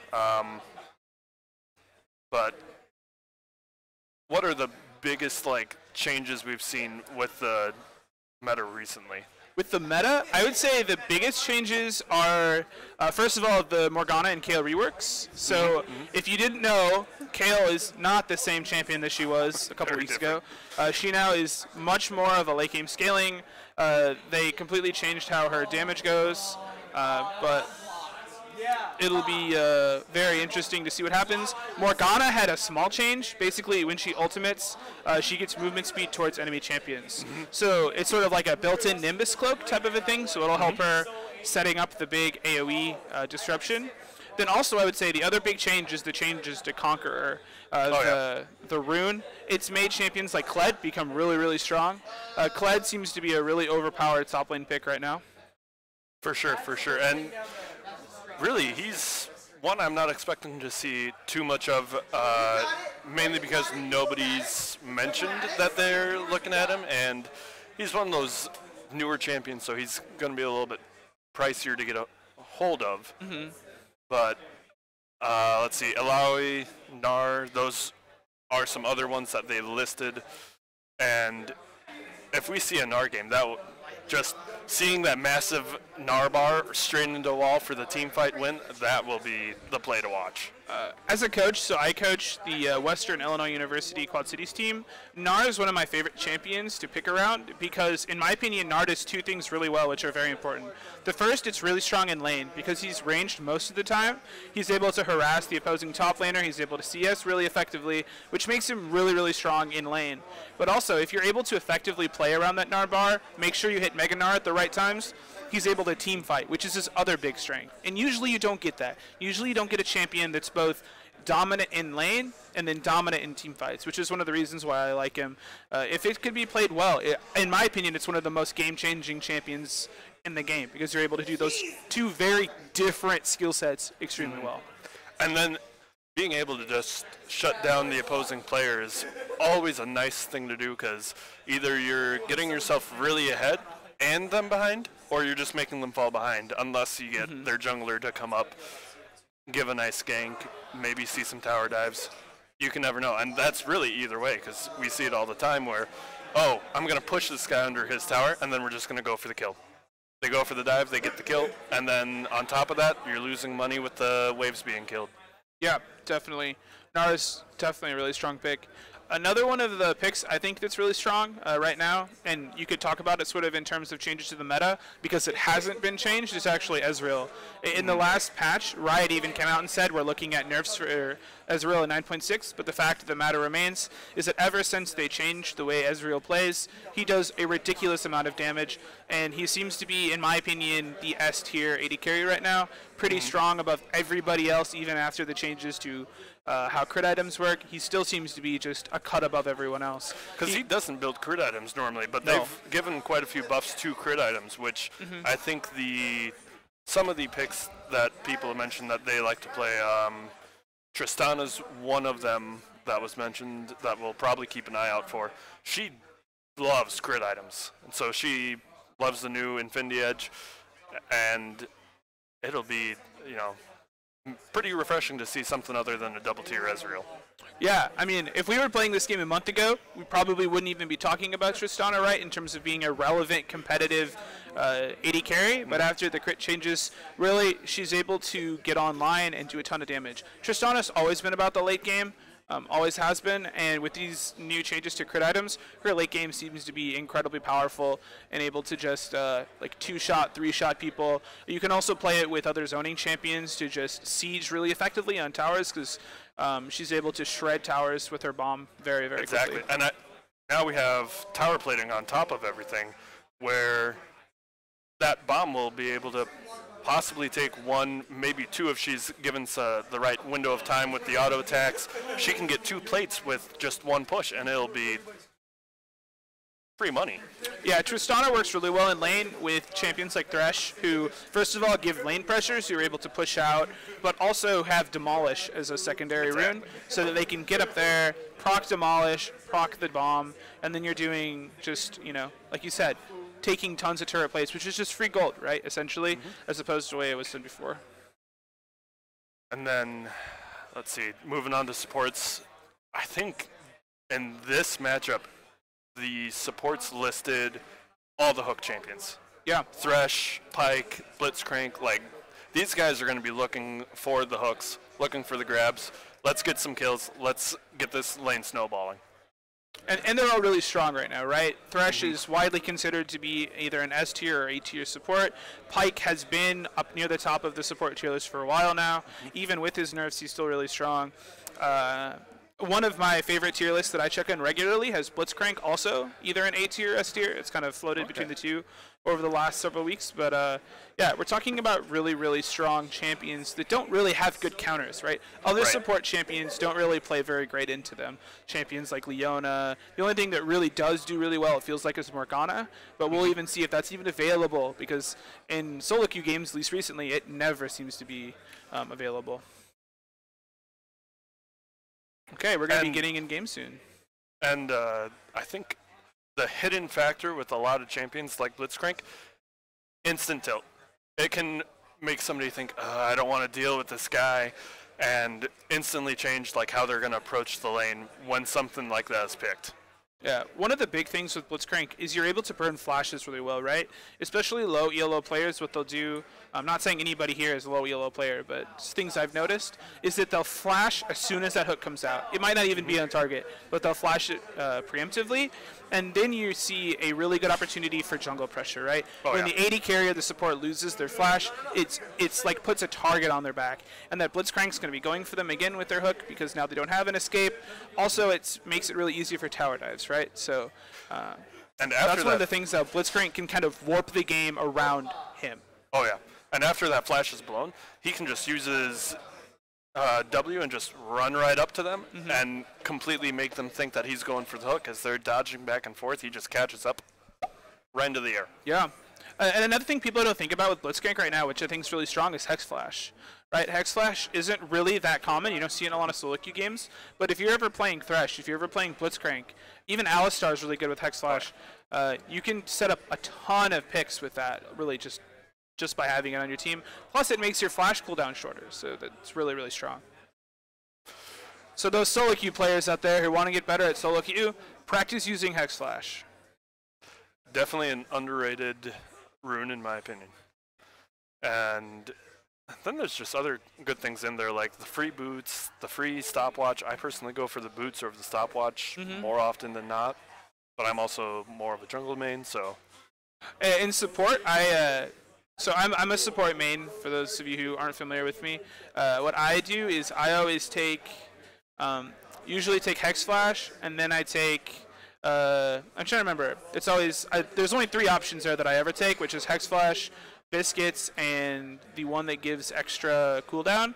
I don't remember like which 5%. one's in which line, but I think it's Cosmic Insight. Yeah, those are the 3 runes that I'll usually grab there, even though I can't, 2 of them I can't grab if I take the other one, but. Right.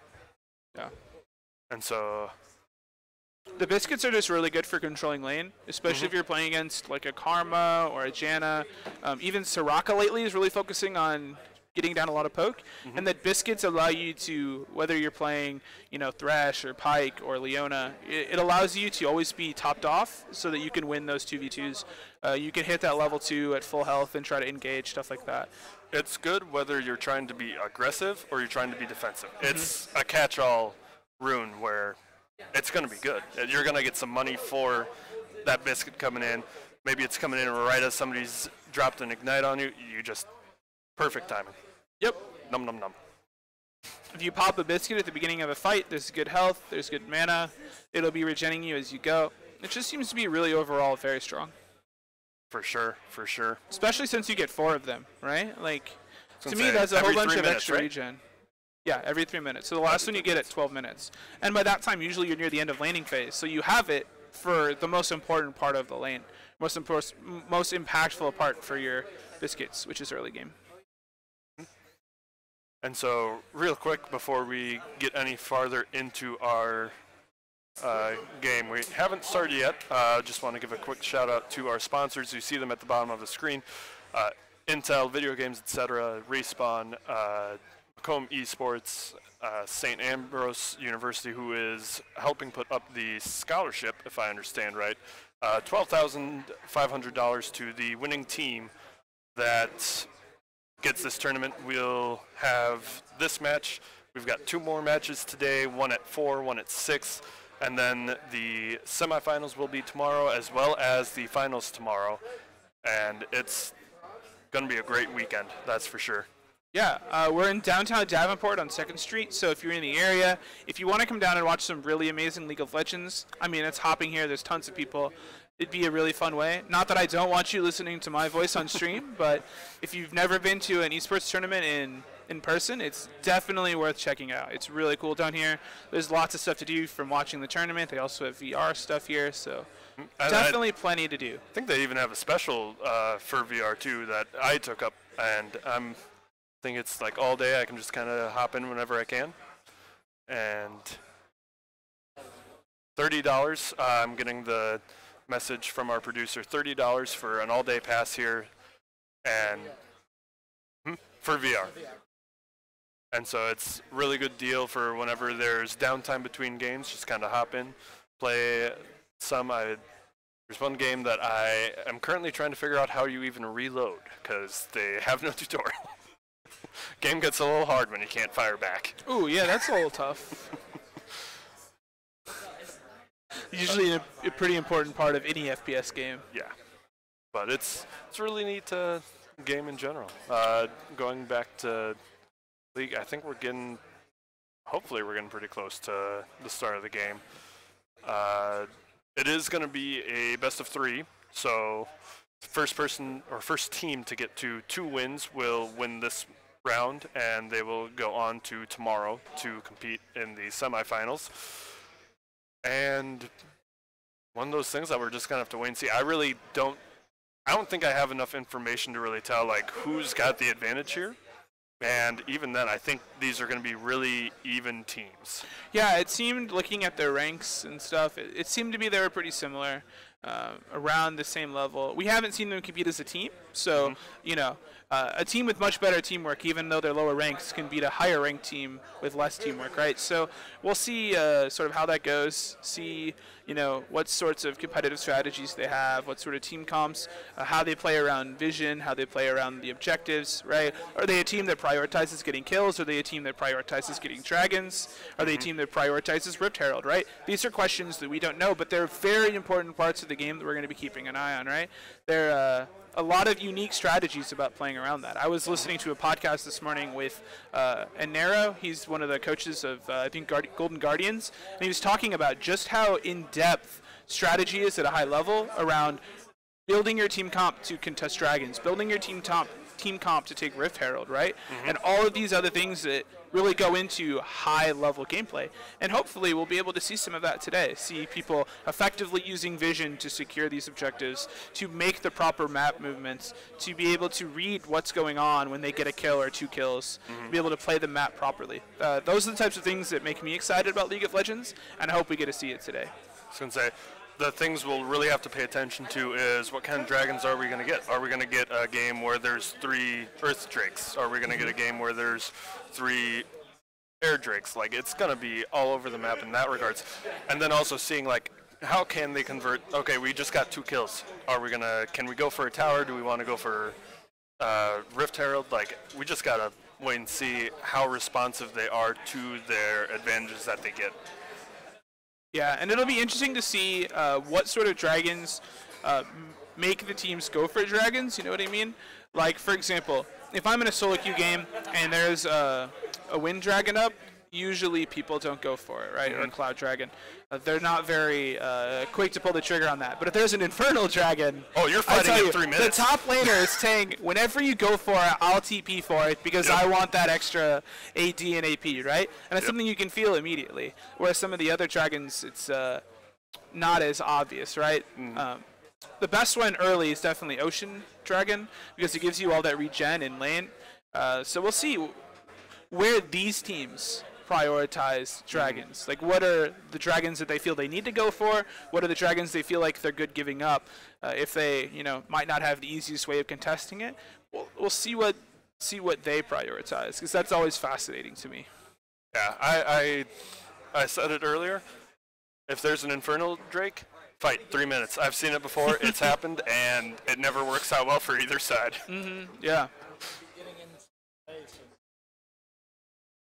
And it looks like we're getting really close now. Everybody's lined up. Everybody's logged in. It looks like they're getting the lobby finalized and that they'll be starting the game here shortly. Although we've gotten that message a couple times now, so we'll just have to wait and see. But one of the interesting things about Dragon is how it can kind of completely change the game. Like, there was a tweet from Double Lift, he's the AD carry for Team Liquid. It was a couple weeks ago, I think it was, where he talked about how Mountain Drake fundamentally changes the way the game is played. Because if you get 2 or 3 Mountain Drakes, you can take Baron almost instantly, right? You can take it very quickly, you don't take much damage from it, and if you're ahead, it forces the enemy team to come out and check it constantly. They have to be constantly fighting for wards, and it makes getting picks and setting up team fights really easily. And it's something that I've been thinking quite a lot about, right? Because I think that he's right. It's the other dragons just sort of give you a little bit of a buff. It makes it for example, if you have triple Infernal Drakes, you're going to win more fights because you have them, but the fights are essentially the same. It's just you're adding a little bit more damage to it. It doesn't change the way the game is played necessarily, whereas Mountain Drake does force the other team to completely change the way they deal with those neutral objectives. And, I mean, if you have a strong AD carry that has a lot of range, like a Caitlyn or late game Jinx or late game Tristana, they can take towers without really any sort of risk to it. They'll just melt. Those towers will just fall one after another, especially if they're unchecked for X number of times. If you get a good split pusher like Yorick or Gnar even can do a pretty good job split pushing, those towers will fall a lot quicker than you'll be able to respond sometimes. Now, we don't see it much anymore, but there used to be a ton of base races where both teams would try to destroy the opponent's base before the other team would, and Mountain Drake would be the best Drake you could possibly have to help with base races. So, maybe we see a base race today. We see a team with triple Mountain Dragon, I'm always a fan pretty of cool. base races. Base races are probably the most intense part, and everything that is done there, even the smallest, I'm going to move back here just a little bit, those small changes can make a huge difference of, okay, I was one auto attack away because I moved one step away, or I didn't move one step away, and he was able to kill me before I was able to finish off. Those smallest decisions make the hugest impact in base races, and that's why I love those so much. There were 3 moments that made me fall in love with League of Legends. The first one is related, and that's when Xpeke backdoored against SK Gaming with Kassadin and was dodging everything and ended up winning it. I think he went back and forth around the Nexus about 5 times. Yeah, Rift walking all the way around. Also, as a Cloud9 fan, it's hard to think of Xpeke with Kassadin after he beat us with it at Worlds. But it's hard to think of Xpeke playing really anymore because I think he's on coaching staff now, has been for 1 split so far. Yeah, he's still doing something with Origin now that they're back in the LEC. Yep. But the last time he played, if you remember, he was playing Sivir and he was playing AD carry, and he's just standing there auto-attacking in place. But anyway, he's one of my all-time favorite mid laners. I actually watched European LCS at the time before I watched North American. So I was a huge Fnatic fan. I used to watch him play against Froggen, and there was always a really cool mid lane matchup. Also against Ocelot, who's now the owner of G2 Gaming, back when Ocelot was on SK. Those are some of the really fun moments when I first started getting into the game. Insane. It's just been a very, I'm going to say, interesting changes that have been brought into the game. Oh yeah. Some of the biggest things are just like kleptomancy on just a handful of champions. It just makes it so crazy, especially with Ezreal, and that's part of the reason why he's been so popular, so contested lately, because of that and some other things. I can't really think if anybody else really takes kleptomancy anymore. I know Eloy used to. Gangplank used to. Yep. When the ranked season first started, I would play on my Smurf account, and I would play Kleptomancy Nasus top lane. Right after the Nasus changes, oh boy. Oh yeah. You want to have some fun.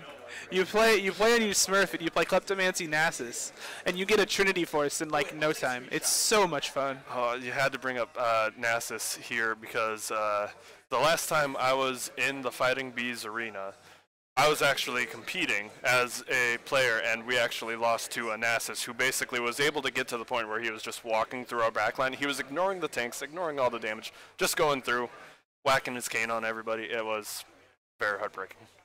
Yeah, it's actually really strong right now. I'm surprised we haven't seen it more in competitive. I know that there are strategies to beat it, right? You play something like Pantheon, you play something else, but... Something really early, something that can get under the tower and basically fight him when he doesn't want to be fought. Mm-hmm.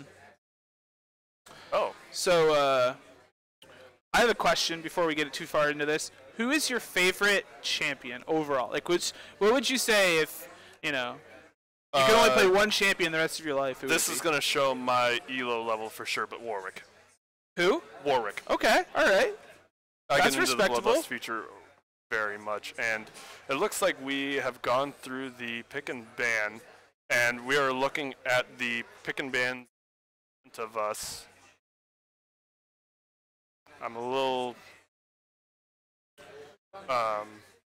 So... We're doing... Okay. Okay. So Go ahead. I can explain it. So, when we're doing these competitive tournaments, we use a system called ProDraft, which is a software that you can use so that if, let's say, your top laner doesn't have all champions, and you want to first pick, I don't know, Ezreal, Thresh, one of those really powerful bot lane players, you can do that in tournament draft, and then when we actually get into the regular draft phase, people can just pick their own champion. So the top laner, even though in pro draft you first picked Thresh, when we actually get into the lobby, that top laner would be able to just pick their own champion instead of having to swap everything around, and it makes it difficult. So this is just a really easy way for us to take care of the strategic parts of the draft before we ever actually get into it. And so right away, some of the biggest bans that we kind of have seen is Allwood banned away the Blitzcrank, the Misfortune, and the Master Yi, which two of those, I believe, are some of Winterset's favorite champions to play, Blitzcrank and Misfortune. Definitely a very dangerous combo in the bot lane. Yeah, definitely. And the Master E pick is very interesting, too. It was played earlier today, and I know it's been played a lot recently, so that seems like a really good ban as well. Winterset's 3 bans were Darius, Lux, and Ari. They might have been watching the game earlier today in which one of the players just dominated on Darius, so it seems to be really good. A very easy champ to run away the game with. And the actual champions that are being picked, we can see them here. We're seeing Mordekaiser, Tristana, Thresh, Yasuo, and Sejuani. So a very big team fight-oriented attack comp on the side of Winterset. They will be the team on the left of the screen. And on the other side, we're seeing Riven, Sona, Leona, Sona, and Vigard, looks like. So what do you think about these team comps? What's your first take on it? It looks like, to me, the better composition... Oh, and my bad, I think I said Yasuo, but we have a Swain there, not a Yasuo. I can't see faces. What I'm kind of leaning to right now is we have more of a beefier team on the side of Winterset with the Sejuani and the Thresh, but then you also have those frontline mages that don't they can take damage, but it's very hard to see that damage. And then there's that Tristana in the back, so you have kind of this nice front to back. You know, maybe the Sejuani is going to be the aggressive one, maybe the Thresh is going to hang back and try to peel for the Tristana.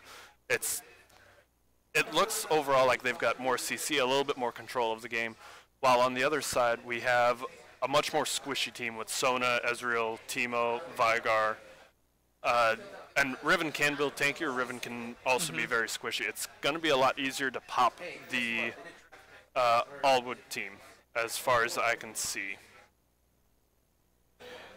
The Allwood team comp looks like that it might have a hard time engaging outside of the Sona. If Sona doesn't get a really solid engage, it's going to be really, really difficult for them, it seems like. And maybe they'll rely on the Riven kind of going into the middle of that and seeing if, you know, how long can she survive under those circumstances? Can she get to the backline? Because if she catches that Tristana off guard with enough damage, it is realistic that Riven could possibly get enough damage to keep her out of the fight. Maybe not kill her, but keep her far enough away to where Vigar is going to be too scary for her to step up with just a random Q or a random E falling from the sky. Or W falling from the sky, not the baby cage. So it seems like we had a couple issues with the lobby, so we'll be getting through this hopefully in just a few minutes. We'll see if there's any changes.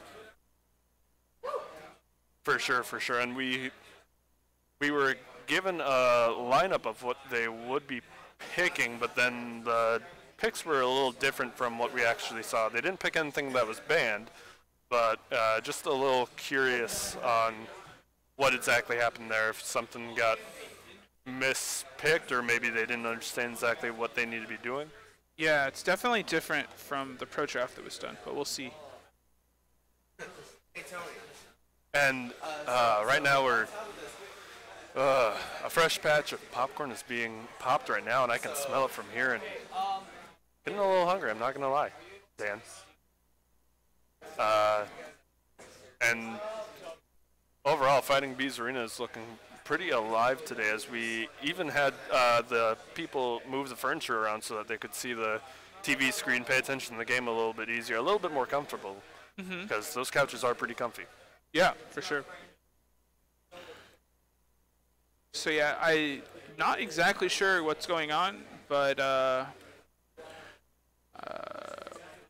we'll keep you updated as soon as we hear anything. Yep, and that is... So, my favorite champion, since I asked you and you said Warwick. You said you're a support main. I'm a support main.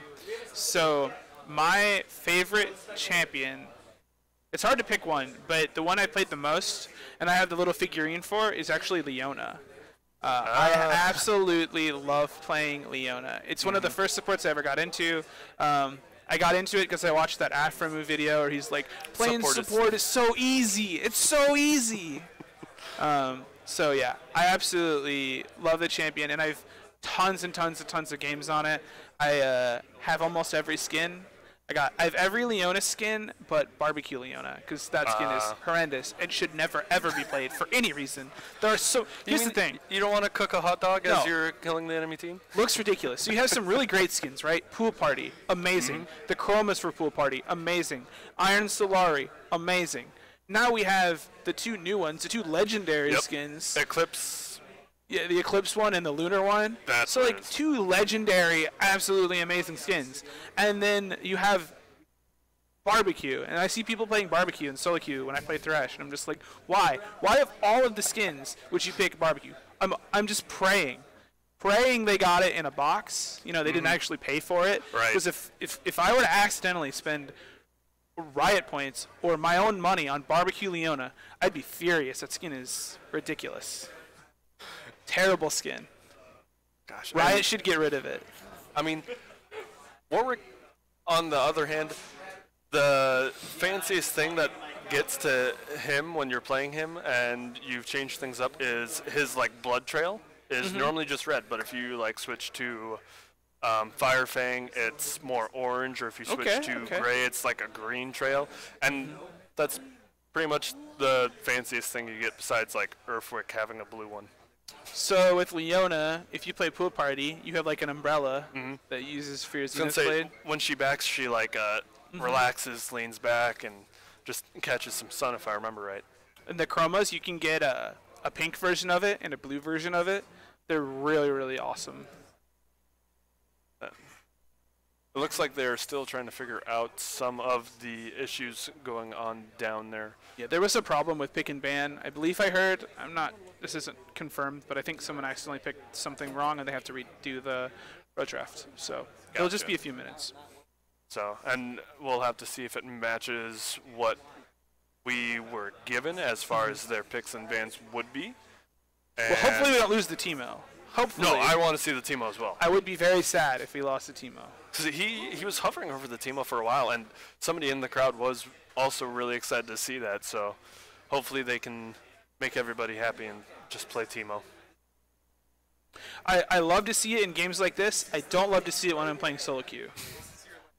I don't like to see it when it's in my lane. Yeah, very true, very true. As a support, I don't have to worry about that too often. But sometimes. I've done that before. You play Teemo support? Yep. Wow. How was it? Was it fun? It worked. We played a poison. We played a poison bot lane while. Oh, Cassiopeia? Yep. Okay, yeah. Cassiopeia and Teemo, and it was very toxic. I bet. Very toxic. Hopefully, just the lane was and not your action. Just the lane. I was not toxic, I promise. Cassiopeia is really fun, and she's actually really, really strong right now. She got nerfed a bit, but I think she's still considered a pretty high tier champion.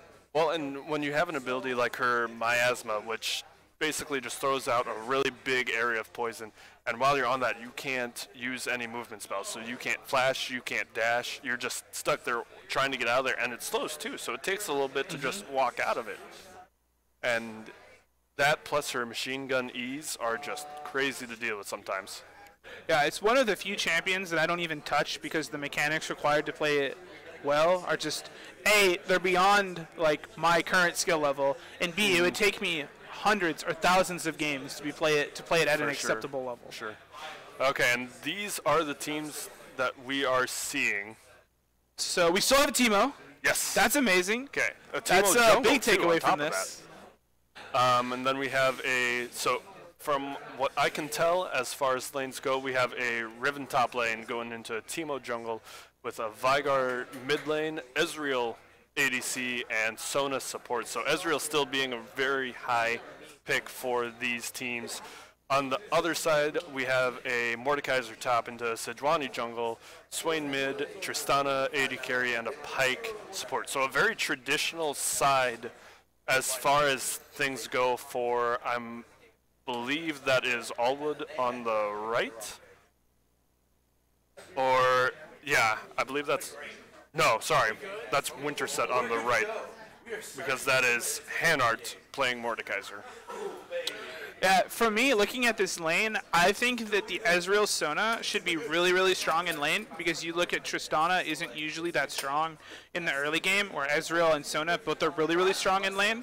But if the Pyke is ever able to land a hook on either Sona or Ezreal, they'll probably just die very quickly because they're both very squishy.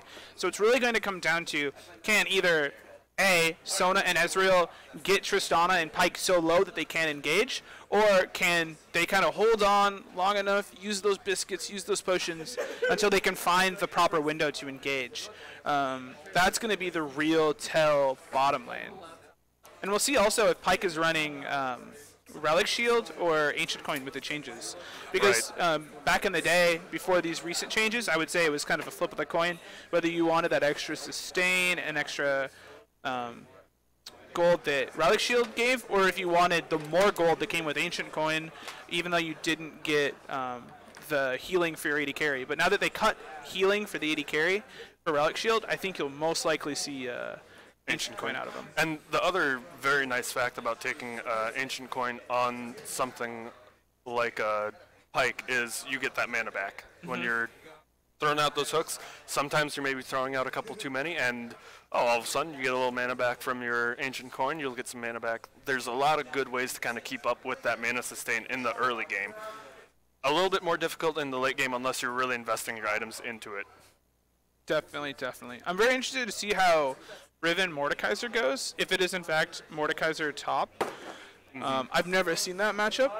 I literally don't think in the thousands of games of League of Legends I've ever seen Riven Mordekaiser top lane. I was going to say, it's definitely a very tough one because we have so many shields on both sides. You have the Riven that's going to be dashing all over the place, throw out a stun, have a shield for some of his damage.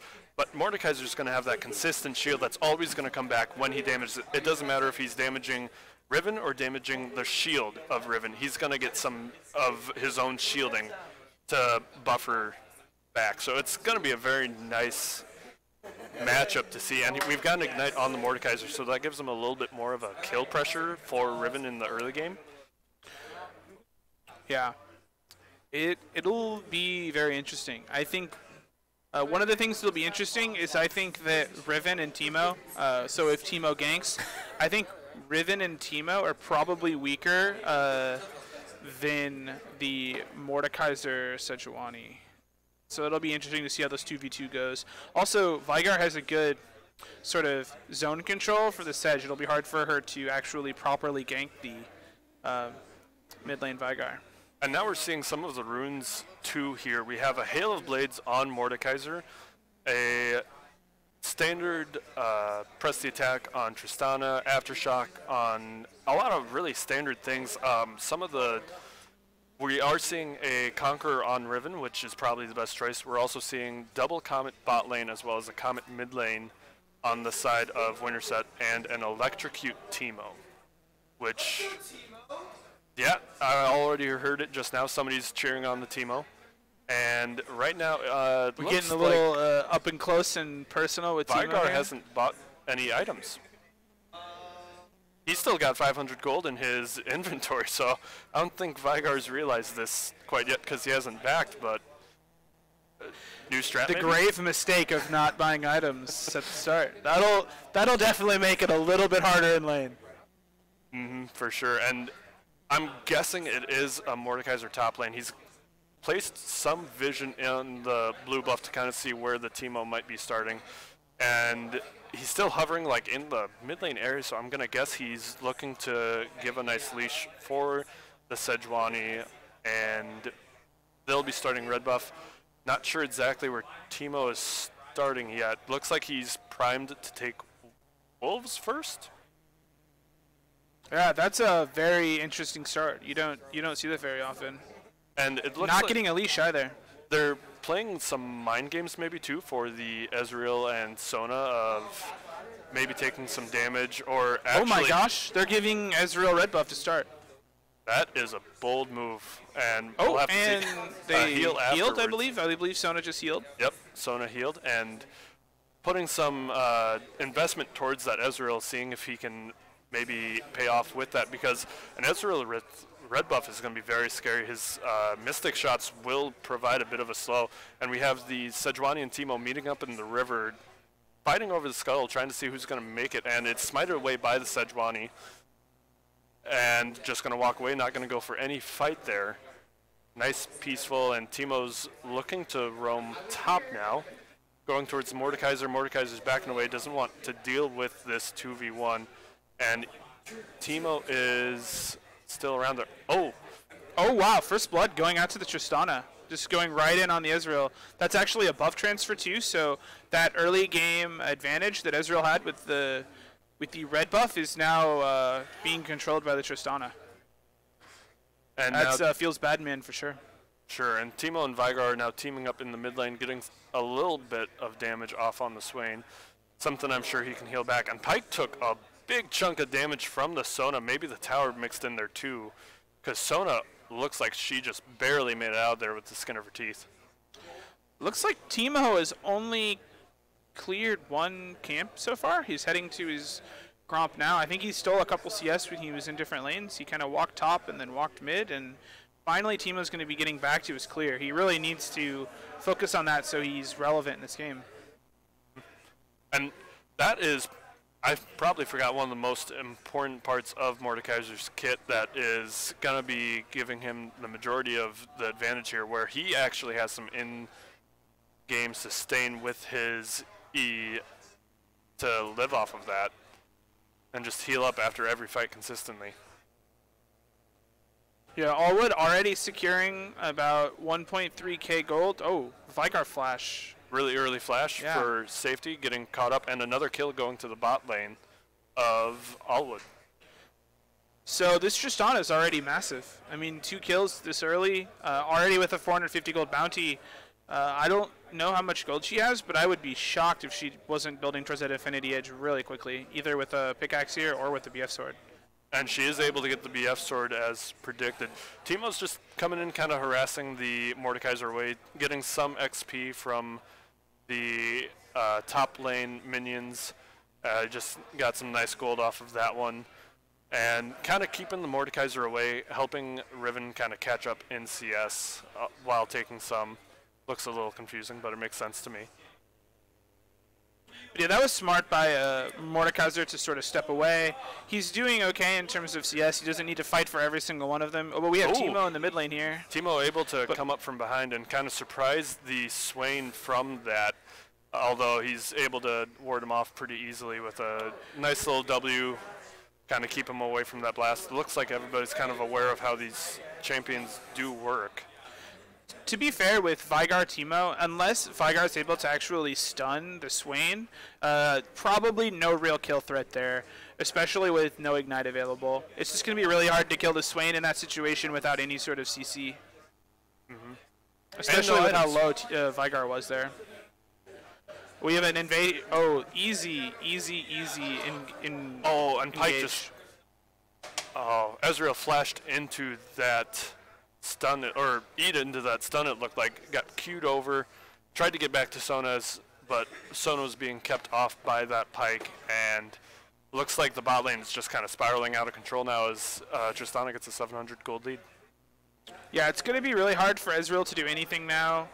Even sitting under turret's going to be really hard because Pike can still pull him out, and it won't take more than a handful of auto attacks plus bomb to kill him. It's going to be really hard for Ezreal. Maybe thinking about swapping lanes here or something.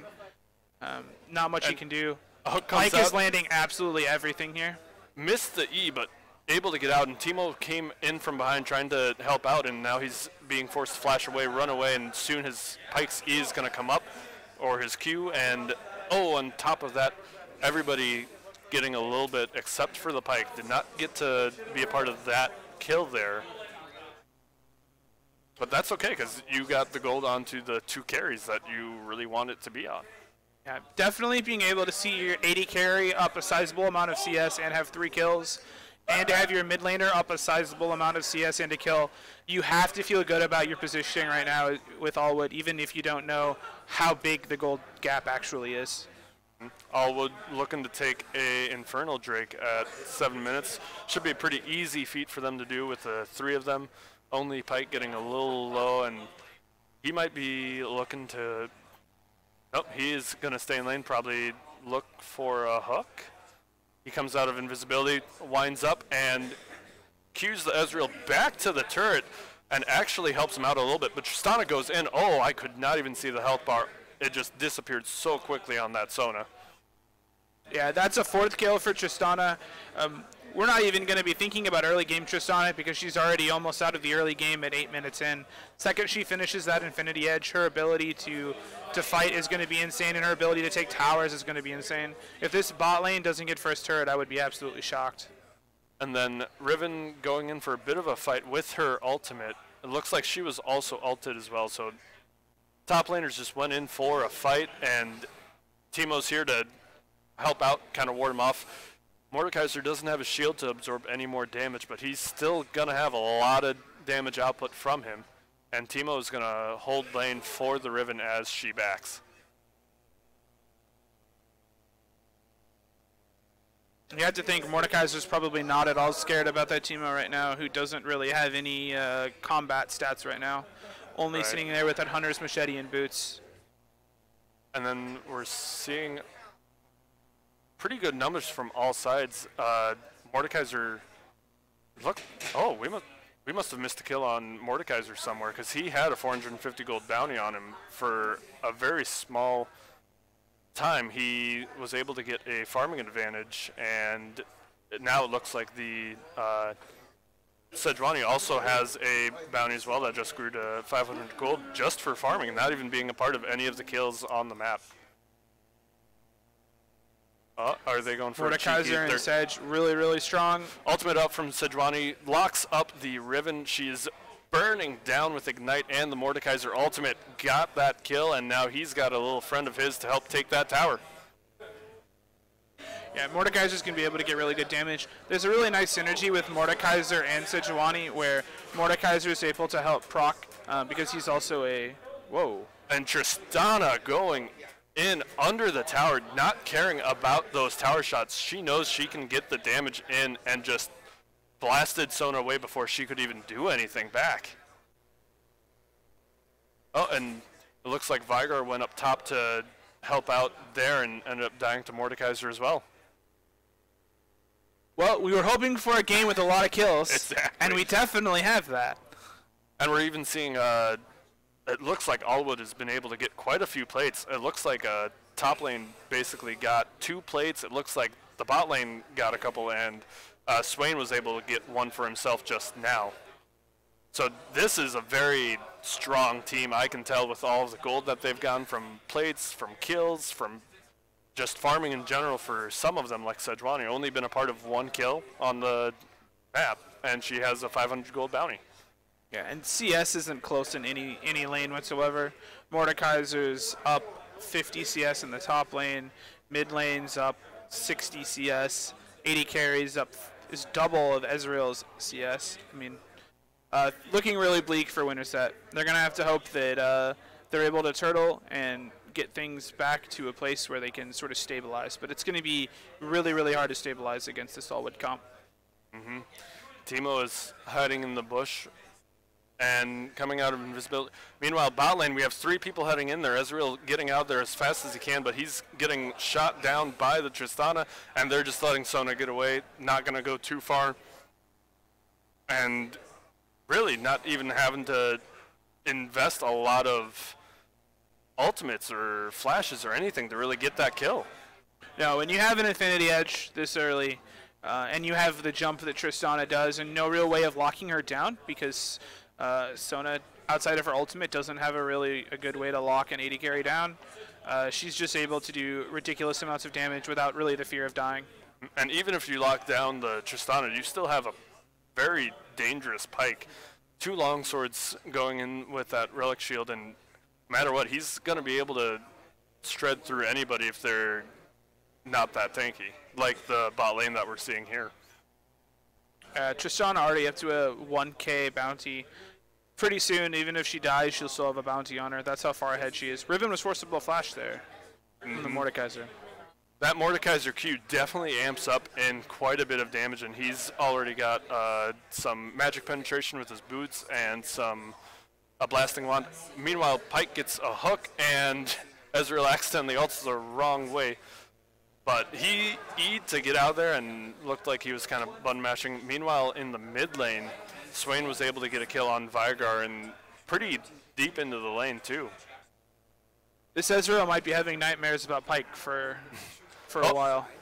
And there it is again. He gets shot by just a little bit, and the Sona heal came in too late. Sona heal there might have saved him if it would have been in on time, but probably not. That was a pretty much charged up bomb there. And on top of that, Swain was able to chunk out Teemo in the mid lane, so mid lane has free push again, while Sejuani and Mordekaiser are starting to go for the first neutral or second neutral objective with the Rift Herald. Something pretty easy for the 2 of them to take. Especially when Allwood has priority in every lane, right? They're winning every lane, they have the push in every lane. It's very simple to be able to push out, roam to Rift Herald and take it. Interesting, we were talking about today, what would they prioritize, certain dragons or Rift Herald? And it looks like they prioritize Rift Herald over the Cloud Drake here that's available right now. Wow. It doesn't matter. They're getting to the point where they can kind of do whatever they want. It doesn't matter because they have priority everywhere. They don't have to, oh, we're going to prioritize Drake over Rift Herald. They can get both. And then Mordekaiser summoned it in the top lane. Mid lane, we have another kill, and Pyke is taking the red buff. It's just falling apart right now, which is not looking good for the winner set team. Allwood's moving so fast in this game that it's hard to even sit back and talk about it, because when we start talking about it, something else happens. We were talking, and first tower went down, and it just happened so quick while everything else was going on.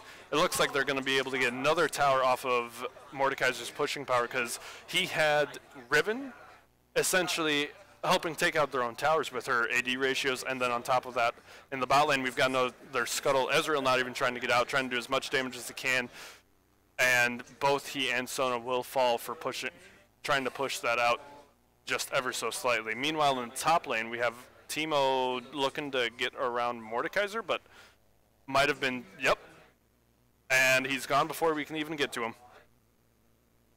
Yeah, this Allwood team is so far ahead.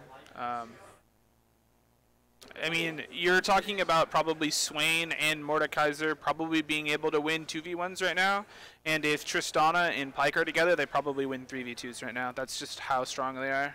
For sure. And getting some flashy, gets his ult off on the Pyke, but he's probably going to be able to heal that up pretty quickly. Pyke already back up to full health after taking that Ezreal ult. And coming back in, looks like he's charging up. Q almost got the hook, and Tristana was there instantly trying to follow up on that hook. Yeah, just barely missed. Hitbox barely missed there. We got some hidden vision, and Teemo gets hooked into the Pyke ult, and Tristana's just able to clean up. Triple kill for Tristana like it's nothing. Was that a 3v2 there from the bot lane? For sure. Well, Pyke hit almost all of them with his ult. I think he did hit all three of them. That's a huge amount of damage. Tristana was unable to just finish it up, clean up the rest of it, and Allwood's running away with this. About double the gold of winner set right now. Everybody gets so concerned about trying to get the execute on Pyke's ult and just forget that it does damage in general. So if right there, the moment he ulted, Tristana was able to just one-shot everybody after that, because they had no health after that Pyke ult. Yeah, a lot of times it's worth it if you have the right setup with the Pyke ultimate, just to take it when you can hit 2 or 3 members instead of trying to go for the execute on maybe only just one. It's definitely much more effective that way, even if you don't get the gold. Barely able to get out from that dangerous combination of Sejuani and Swain, because Sejuani already has enough CC, and then Swain's just able to pull him back, and it's like, nope, we're going to stick around here a little bit longer. So we're 16 and a half minutes in, and I believe all Tier 1 and Tier 2 towers for winner set are gone. They just lost the last Tier 2 tower in the mid lane, and now they're grouping up as they should be, taking out the Ezreal, who stepped forward just a little bit too far, and Swain tanking the tower, not even caring about the damage. Well, I was about to say, well, if you're winner set, you have to be happy that the base hasn't been opened yet, but by the time I was even able to say that, Allwood had already cracked the base at 17 minutes. And Mordekaiser up there basically, kills are going everywhere. Riven just died in the base. It looks like they're looking to close this out now as they have another minion wave coming in to finish off the last tower. Ezreal's here to try and do as much damage as he can. Tristana just goes in and knocks him back into the team, basically doing an insec on Tristana. The classic Tristana insec. This is a 17.5-minute game. Unbelievable demonstration of skill and a clinic on how to play League of Legends by Allwood. Unbelievable. And we'll just have to see what's going to happen. So if you're winner set, what are you going to ban away? What do you absolutely not want to see from the enemy team? Was that Tristana that strong that we just need to get rid of it now? Tristana was strong, but I think the Pyke was what was setting up a lot of those kills and allowing the Tristana to do well. I mean, Tristana isn't an amazing early game champion, right? It really needs other damage, which was coming from Pyke, and the setup that was coming from Pyke. So if I was the coach of winner set, I would be looking at getting rid of the Pyke there, especially when we had that 2v3 bot. It was the Pyke ultimate that really chunked, did a ton of damage to all three members of the winner set team. I don't think you can allow Allwood to play Pike again. That's a very good observation. And as far as our questions in the top lane, it looks like our question was answered. Mordekaiser seems to have a pretty good advantage over Riven, especially with that added healing into his kit that Riven just can't keep up with. Yeah, I wonder if that was a case of Riven not knowing how to play very well into Mordekaiser. She seemed very tentative early. There was one point where Mordekaiser had pushed about 2 waves into her tower, and she almost didn't even want to go up and touch it, and she was still at like 3/4 health. She was just very hesitant because she didn't know what was going on. I think probably that as well. I mean, and that lane matchup went awry extremely quickly. Probably can't allow the Mordekaiser in either. And then we didn't really see a lot of what happened in the mid lane except for Swain just getting an advantage either through just ganks or playing the lane out and having that Teemo kind of show up on all the different lanes kind of at the wrong times, trying to help out his team, and winner set just saw all the ganks coming. Yeah, it seemed like Teemo was doing less of ganking and more of just showing presence. I don't know if really any of his ganks were really a threat to the other player, right? Very few times was I seeing the Teemo sitting there being like, oh wow, they could actually get a kill off this. They didn't have the setup. He was mostly just stealing some minions and trying to get the wave push to try to reset it. I just assume that's what he was trying to do, but it didn't really bring any... did not strike fear into the other team when he showed up in lane. And it was a very interesting call early to give the red buff to Ezreal instead of letting Teemo take it, because really that's when Teemo gets really dangerous. With the red buff, you get the on-hit slow. On top of that, you're going to be burning them down with the poison, so you just continually hit them over and over again as they're trying to run away and refresh that poison timer repeatedly. It seems to be a good call if you believe that your one real win condition is getting Ezreal so far ahead that you can win the game basically just with an Ezreal. Unless that's what you believe used to be your lone win condition, I think it's probably a bad call, because there's a couple of reasons here why. Ezreal was pretty low, right? They even burned heal immediately following to try to make it so they could live in lane, and then they didn't. But then also, you're taking gold and experience away from your jungler, right? A jungler has a finite amount of golden experience in their own jungle, right? Especially on their first clear. So taking that away from the Teemo puts the Teemo really far behind, right? He immediately is now playing catch up with the Sejuani. Even then, even though they gave that up and he was going immediately for the scuttle after he did wolves, he wasn't even able to get that. So he wasn't even getting those like contestable jungle camps that he should be able to hopefully snag. So he was falling behind in his own jungle. He was falling behind with rift scuttles. And then he wasn't able to get any real ganking done. It seems like the Teemo was put in a really hard spot by his own team on that level 1 call. Overall, really strong showing from winner set, and something I am very surprised at the individual skill level of the players with the Mordekaiser, the Pike, the Trist. Just everybody doing a very good job in the laning phase, and then having the Sejuani, going down, helping out with Drake, going up, taking the Rift Herald for Mordekaiser to get more towers off of. Just a very good, strong team, it looks like. Yeah, they all seem to be performing like extremely well at a very, very high level. In terms of that individual game, who did you think should get MVP? Which player? It's very tough. I would almost give it to the Tristana, mainly because it was very aggressive choices to go in, taking tower shots, but knowing that they've got the damage, being strong enough to get that, and then maximizing it, going from 1 kill to 7 pretty quickly just by Eing in repeatedly and getting the finishing blows, because they knew exactly when they had enough damage, because they'd stack up the bomb, boom, knock them away with the ultimate, and just walk away. Cool guys don't look at explosions. That's very true. My MVP pick would probably be the Pike, the support player for Allwood. I thought he played unbelievably well. I thought he set up the Tristana for a lot of that. I mean, we're nitpicking between the two, right? They both played phenomenally. In fact, all of Allwood probably put on MVP-worthy performance here. But I really liked the Pike. also impartial, right? I'm a support main. I see a Pike, and I played really well. It's hard for me not to give him the MVP there. For sure, for sure. And so we'll be.